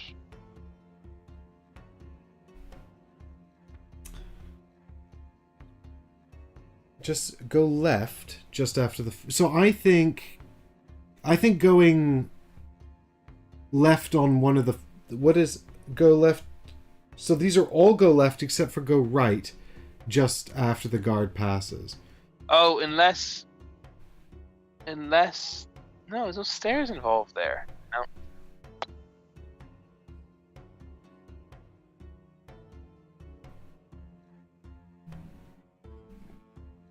So I think if we're here and he's going up here, then either we want to go left before the first or second door. Probably the first door. I agree that we want to go left after the first door opens, but I still think we're in the other entrance. Okay, But it well, doesn't I'll tell you matter. what. It doesn't matter. I'll put a yellow cube over here. It And doesn't I'll put matter. a black if cube we- up here because I think we're taking the same choice no matter what we do. So the guard is either here or here. Oh, there's my guard cube. And we're either at the yellow or black location. So let's see what the next text says and see if we can discern some more from that. Okay, so we're going to go left just after the first door opens. Is that right? That's correct. As soon as the first door opens, you move quietly down the hallway to the left. Mirroring the guard's footsteps, you are able to maintain a safe distance at all times and easily navigate to the other side of the room without being detected. With the first challenge safely over, you press further into the dungeon. So the whole room done? I don't think so. Just go to 12.7. I know that, but it says... I don't know. Yeah, maybe it just means first challenge is in. Okay, a recess in the entrance's alcove offers the perfect hiding place to hear the patrol route of the guard in the next room. Yeah, we just did the first room. I don't get it. There are plenty of shadows in this part of the dungeon, but you will still need to be careful. As the guard moves past you, his torchlight illuminates a door directly ahead of your position. Once he moves out of sight, you again listen closely to his footsteps and try to decipher his pattern of movement. You hear the sound of a door opening and closing, followed by footsteps on a set of stairs, then the familiar ring of the watch bell. His footsteps now more distant, you hear a second door open and close. Finally, quick footsteps take him on another set of stairs. A few moments later, his torch appears once again. So that means we must be in the big square one, right? The circle. Yeah, I'm inclined to agree we're in circle. And if we can see the entrance directly opposite us, we must be north or south. We see a door directly opposite, so I suspect we're on the west. No, we're supposed to be in the west. Sorry, the west. Yes. Oh, sorry, it's a door directly opposite us. Yeah. Once he moves out of sight, you listen close to his footsteps. You hear the sound of a door open. But we can't be in the west because he would. Oh, he could be. No, we can't be in the west because he'd either hit the bell first, go a door bell, or stairs straight away. He doesn't do either of those things. So we're not on that one. So we're either south or north. That means, and I suspect we're south because the door is much closer there. Once he moves outside, you listen again. You first hear the sound of a door opening, so he could be going right and opening that door on the right hand side. Mm-hmm. Or he could be opening the door on the left if we're in the north. But it depends if does he open the door before stairs? You hear the sound of a door opening and closing, followed by footsteps on a set of stairs, then the bell. So that's right. That's right side. Right side, so he goes... So he's moving anti-clockwise. Past us, anti-clockwise, through the door, up the stairs, rings a bell. His footsteps are now more distant because he's on the opposite side. That makes sense. And he opens and closes a second door. Finally, footsteps take him on another set of stairs, and a few moments later, his torch appears once again. Yeah. So we're at the south. I mean, this is pretty obvious. Yeah. Go left just after the sound of the second set of stairs. We want to go right, no matter what, because we want to follow him. If we go left, he'll beat us. Yeah. So for right, there's straight ahead options as well. I think we probably want to go... He moves at the same speed as us. We could go right. I would say we go right when he hits the bell. Is that an option? No, that's not an option. Right after the first door opens. I think we'd be a bit too close to him then. Well, that's actually probably about where we were in relation to the guard in the first card. When we move left after the first door on the first card. But I suspect we'll have multiple choices on this dungeon because it's the second level of the dungeon, right? So we'll probably have to do two choices. Straight ahead after the first door opens would definitely go wrong. Straight ahead after the second door opens would also go wrong because he'd see us. We'd meet in the middle section. Straight ahead after the guard has just passed us would also be wrong. I think it has to. Yeah, I think it has to be go right just after the first door opens. Then Yeah, I feel good about that. Okay, let's go that then. Go right straight after the first door opens, 12.9. Okay. As the first door opens, you make your move, quickly heading up the hall to the right and standing round the corner. Peeking through the open door, you wait for the guard to ascend the wooden staircase and turn left around another corner. The familiar sound of the watch bell echoes through the room. With the path clear, you enter the prison cell area where barrels of burning amber cast an orange hue upon the cold, damp stone. Trying your hardest to ignore the lifeless set of eyes staring blankly out from the rusty cell bars, you quietly ascend the wooden staircase ahead and make your way to the opposite end of the room undetected. Breathing a sigh of relief, you move deeper into the dungeon. So we obviously did it. I mean, that route, I can see we don't go past any lights. I truly do not understand the first one. It bewilders me. I also thank God they don't use the terms wooden staircase in the description, because there are none. Yeah, I know. Aren't they? In the description of the puzzle, rather than obviously in the description of the solution, it's fine. I mean, it's not fine, but it's not problematic in the same way. The acrid smell of burnt flesh mingled with human waste assaults your senses. The moaning and wailing from tortured souls in this cell's block tells you this part of the dungeon is reserved for the Inquisition's most despised heretics. You know Father Pyron is being held in the far right cell of the row furthest away from the entrance. This is the end of the line. No more doors to reach. Now you just need to get to him. In this part of the dungeon, you are trying to reach Pyron's cell, not the opposite exit. Amongst the din of agony, it is hard to discern any pattern to the patrolling guard's movement. You hear footsteps on 2 sets of stairs, quickly followed by more footsteps on 2 sets of stairs. The sounds seem to come from both ends of the room. A bell rings twice with only a brief interval between. Next, you hear the clanking thud of 2 doors and the 2 guards patrolling this area. Oh my god, so we were wrong about the first room then. Were we?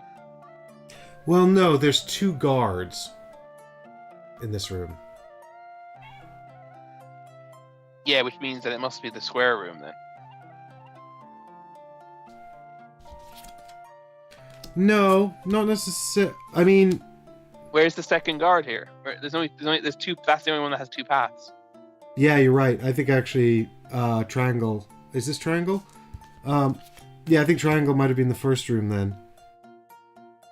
Yeah. Well, that makes sense in terms of there's only one way ahead of us, but and we went left. Oh my god! So we were. I know we were in that case to avoid the light. We were in the top. We were in the top left of Triangle. Yeah. And We then went we left. actually either went all the way around the outside to the bottom right, or we just went out the top. But there must have been multiple stairs. Well, we can't have been. If we'd gone left just as the first door opened, we'd have met him. Anyway, that's very confusing. Oh yeah, the first door. Yeah, well, thank God we got it right. Anyway, let's not worry about that. Now we are back to this card. The bell rings twice with only a brief interval between. Next, you hear the clanking thud of 2 doors. There are 2 guards patrolling this area. One of the guards travels his route a bit slower than the other, stopping to your left. He mumbles a few words. May you keep me on the path, and then moves on. It'll be difficult to avoid the guards. You see only 2 possible paths. A set of stairs to your left leading upward. So we're in the top. We're in the left-hand side. Then if we're looking at square anyway. Mm-hmm. Stairs left leading upward, and a path ahead leading to a wall some way off. Yeah. Unfortunately, from your vantage point, you cannot tell what is to your right. Does that mean we just can't see what's to our right, or does it mean that there's nothing to our right?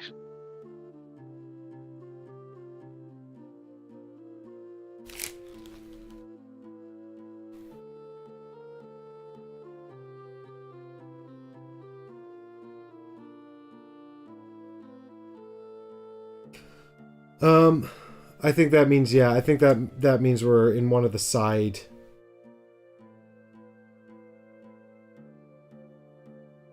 entrances, right? And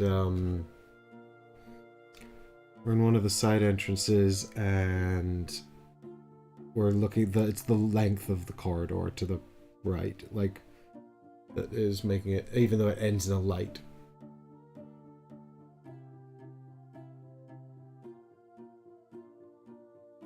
Oh, I can't put that at all. I feel we've gotten lucky so far. Yeah, I feel. Well, the first one was luck. The second one we figured out, I think. Yeah. And this But I don't know. box. I still don't know if we're in square or triangle. To be honest.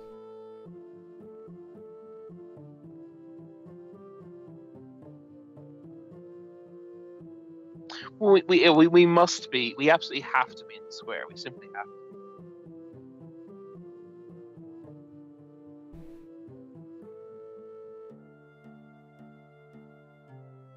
Yeah, so I think they're following. So they're sort of doing the stairs at like the same, more or less the same time, right?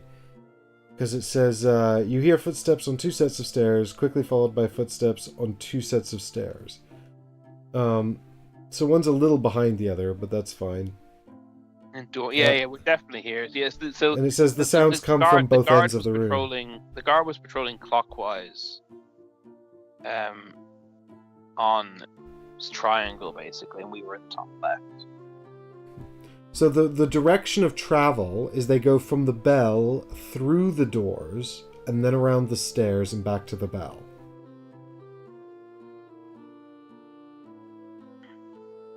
They go, it says bell, doors, stairs. Is it? Yeah, bell, doors, stairs. The top one is moving anti-clockwise, and the bottom one is moving bell, doors, stairs. He's moving anti-clockwise as well. Right? Yes. No, bell, doors, stairs. So yeah, they're both moving anti-clockwise. Yeah, they're both moving anti-clockwise. And we can't see what's to our right. Mm-hmm. That's not how. That doesn't mean we should. Why can't we? Yeah, it doesn't make any sense because there's lights on. No matter which door we start in. If we start in the northmost door, then we can't see what's to our right. But you said there's a wall. We're at the left or right because there's a wall a certain distance ahead, isn't there? Yeah, there's a door. There's a wall some distance away, so we're either on the left or the right. So and to our we had stairs to our right or to our left. So actually, we can work out exactly what you did.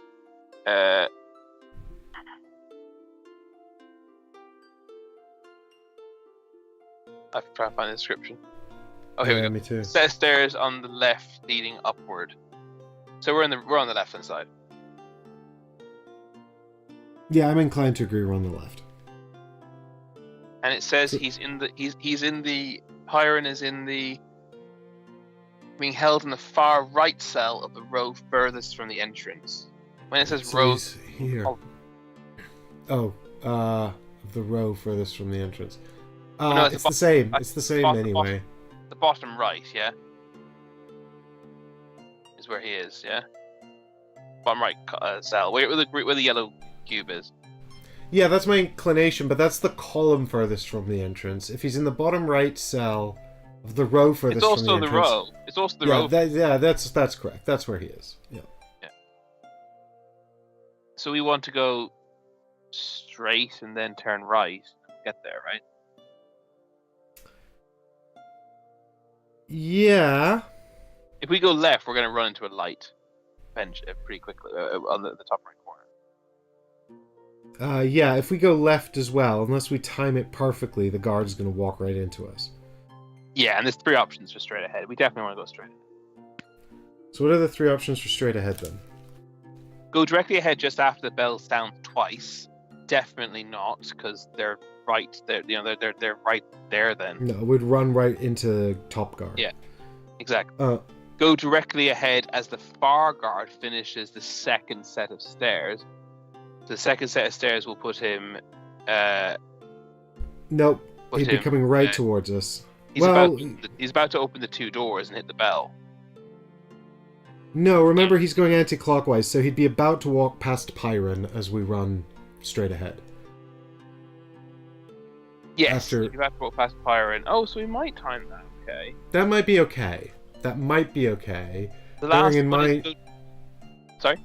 I was going to say, bearing in mind that I don't know which guard is further behind. If top guard's further behind, that might be okay. If top guard's further ahead, we'll run right into his back. The last options go directly ahead when you hear the first door open. That is my preferred option, yeah.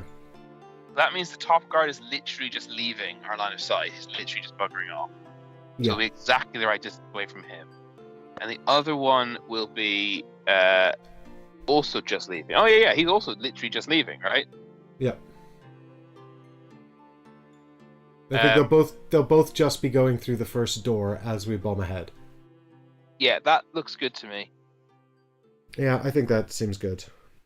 Alright, we in agreement? Yep. Okay, here we go. Let's give it a go. So this all makes sense to me now, with the one, if this is right, this all makes sense, with the one exception that I don't understand what the two staircases are in the first place, where it says he goes up one, down one, then up one. What I don't really seem to understand is if all the directions are indicated in the book, why the rules have this text about turning 90 degrees. Yeah, I wonder if that altered, that got changed. I think that's for people who didn't get the maps. I think it's intended to be helpful for people that didn't get the maps. Oh, yeah, that makes sense. That makes sense. But I still desperately want to understand why there's only one staircase on card triangle, but it specifically says he goes down one then up another. Yeah, well, the only way I can think of it is that he is Well, I think that super long staircase along the down in the middle must be actually down. It must be two staircases. Yeah. Well, that's what I was saying to you earlier. It's two staircases that might be like a pyramid or something. Exactly. Yeah.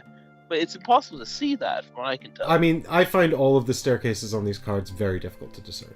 Yeah. So that's Anywho, in I theory, suspect that, right? this is where we're at now.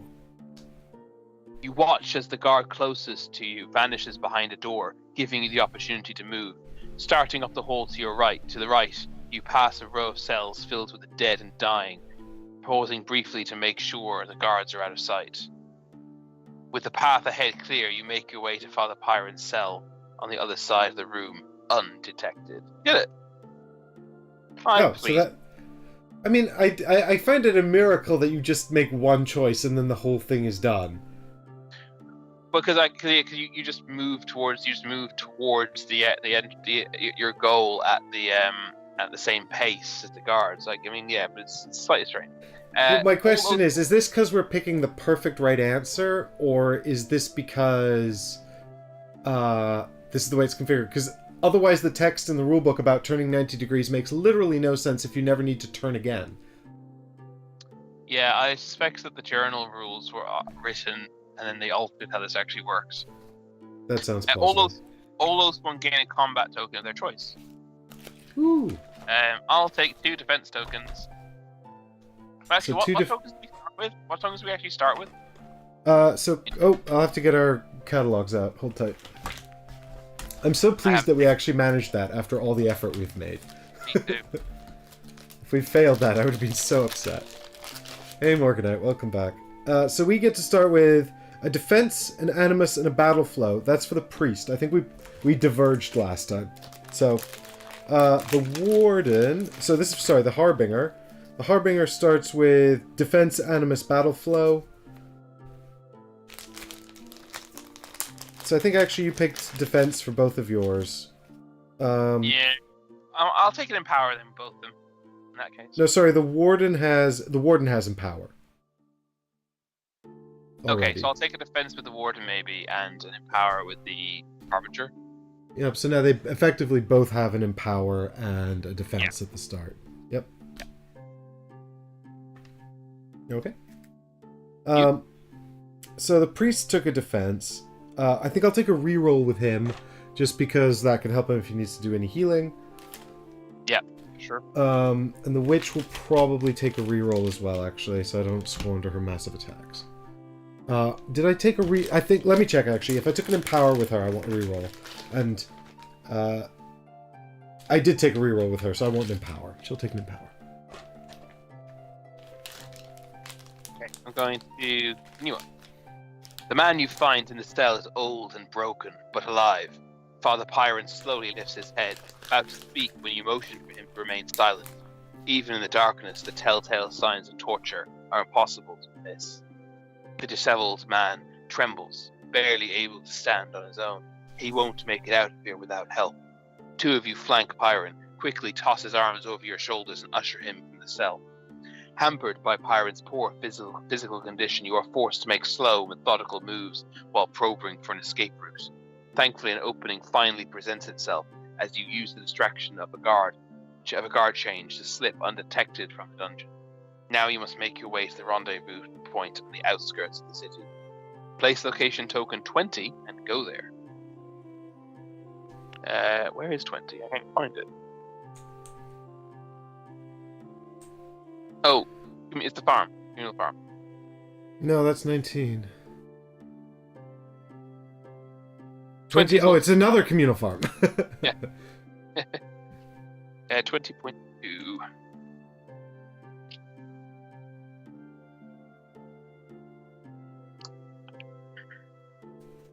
You arrive at the rendezvous point and hand Father Pyron over to the small gathering of medicants from the way, awaiting your arrival. Their relief and joy is silently shared so as not to draw Mont's attention. The medicants, deeply grateful for your help, formally pledge their support to Verum. They tell you they will be ready to leave in a day. Before they depart, Father Pyron wishes to speak with you. Oathsworn, he wheezes, mustering what strength he has left.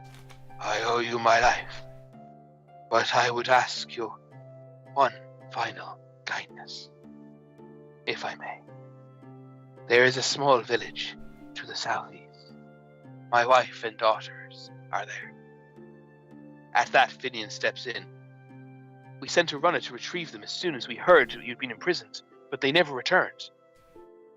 Worry wrests control of Father Pyron's features as he tries to rise to his feet. With a forceful hand, Finian easily pushes Father Pyron back to a seated position. You're in no condition to go. If you are to travel tomorrow, you must rest, Father. Resigned, Father Pyron looks up at you with pleading eyes. Please, Oathsworn, will you bring them back to me? This had not been part of the deal. But should you refuse the man, he may do something foolish. The Inquisition will be looking for him, and should he or another Low Church member be caught, now the whole mission will be put in danger. You can travel the city most freely, and if there is trouble, you are best placed to deal with it. Without objection, you look to the southeast and head for the village. Place location token 21 and go there. Oh yeah, I see. It's an outskirts. It's a village in the outskirts there. I have a feeling that there's some kind of monster from the deep woods here eating people. Yes, because this is one of the hunch. This is the only chapter where there's been no hint of a monster, right? No hint at all. Well, I wouldn't be surprised if that religious knight was kidnapped by a monster. And we've just sort of skipped that whole section. But we still didn't have a hint of it, really, of an actual monster. Do you know what I mean? Yeah, usually there's like something going on with the people or whispers or something, yeah. So 21.2, you arrive at the village just as dawn breaks. A thick morning fog has rolled in, limiting visibility.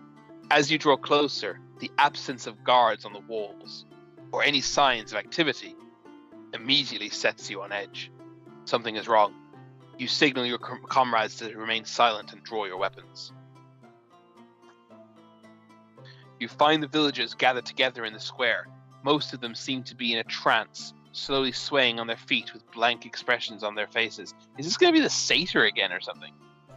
You moving for a closer look, taking up positions behind stacks of crates. You see a row of cages.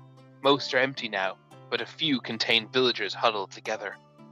Before them, you see the familiar silhouette of a Venerator. He reaches into one of the cages and drags out the old man. An old man.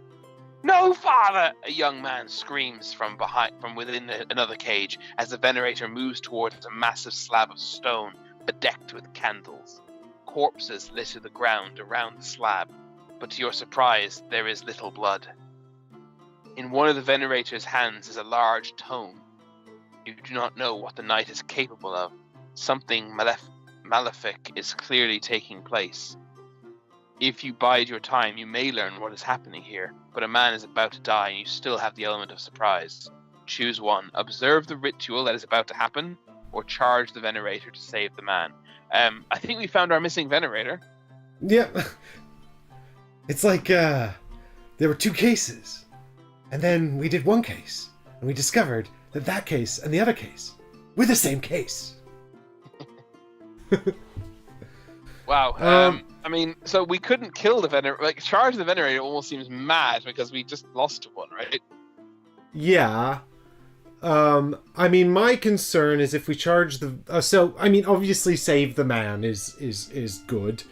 But my concern is if we charge the Venerator, we won't find out what he's up to, and then when interrogated...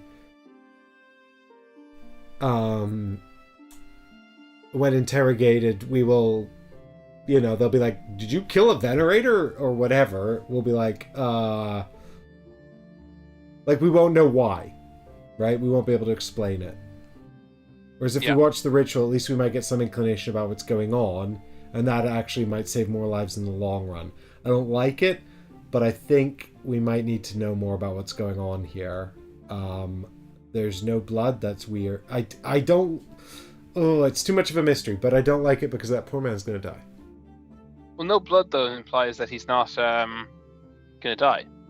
Maybe. Yeah, we could pretend we're ignorant. Well, we could pretend we didn't know any better. Oh, where's the evidence he's going to kill him? I think it was the cries of "Please, Father, no."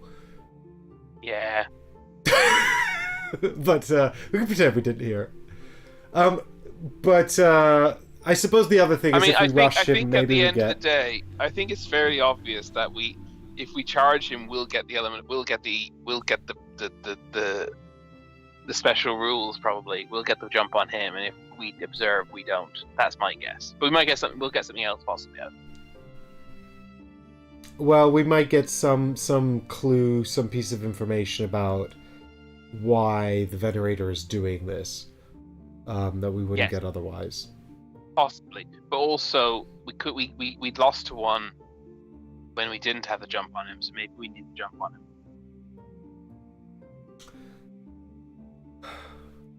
I also like to save people, so let's save him. You sure? Yeah. Charge the Venerator to save the man. The Venerator slams the man onto the slab, easily holding him down with one hand. He raises the He raises the massive mace skyward, refusing to stand idly by as more innocent villagers are sacrificed. Your group charges the plated giants. Closing on the Venerator, you notice the villagers have begun to move too. At first, you thought they were joining your charge, then it dawns on you. Their glazed eyes are locked on you, and you see no humanity in them. As they begin to claw at you, you realize it is not just the Venerator you have to contend with. You will have to fight all of them. Oh god. All Oathsworn gain a redraw token, that's good. And then open Mystery Chest 7 or Mystery Envelope 7 and proceed to Chapter 7 encounter. Well, we didn't get special rules. I was wrong. We didn't get anything at all. We got a redraw token. That's true. Yeah, your Avi looks pretty well set up to do some nice combat. Alright, shall we open Envelope 7?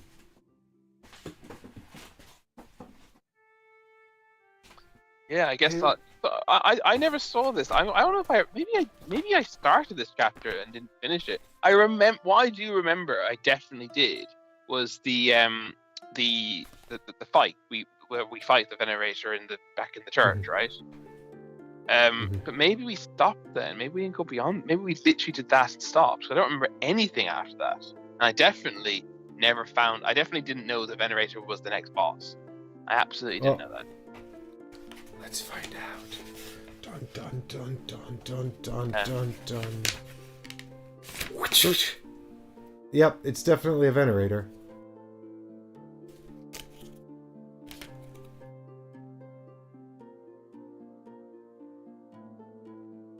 He's got a big old mace, and he looks, well... Hang on, I'm gonna get my unhappy. miniature out so I can see what he looks like. Okay. Is this mystery chest one? How do I know which chest is which? This is 2. Okay. Well, I'm pretty sure the Venerator is the thing depicted on the artwork of the mystery chests. Mm. Wait, it's meant to be 7, right? Mystery. Yep, Mystery Chest 7. God damn it! Do I have these mystery chests the wrong way around?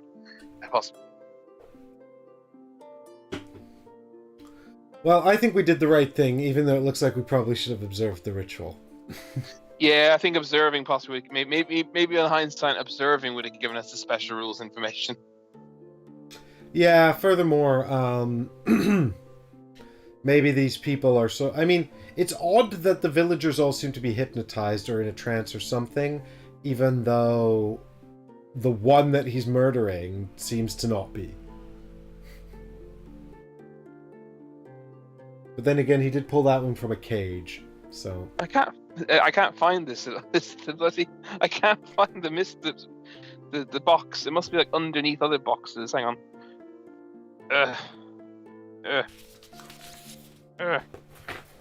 Yep, it's underneath. Oh, it is. Yep.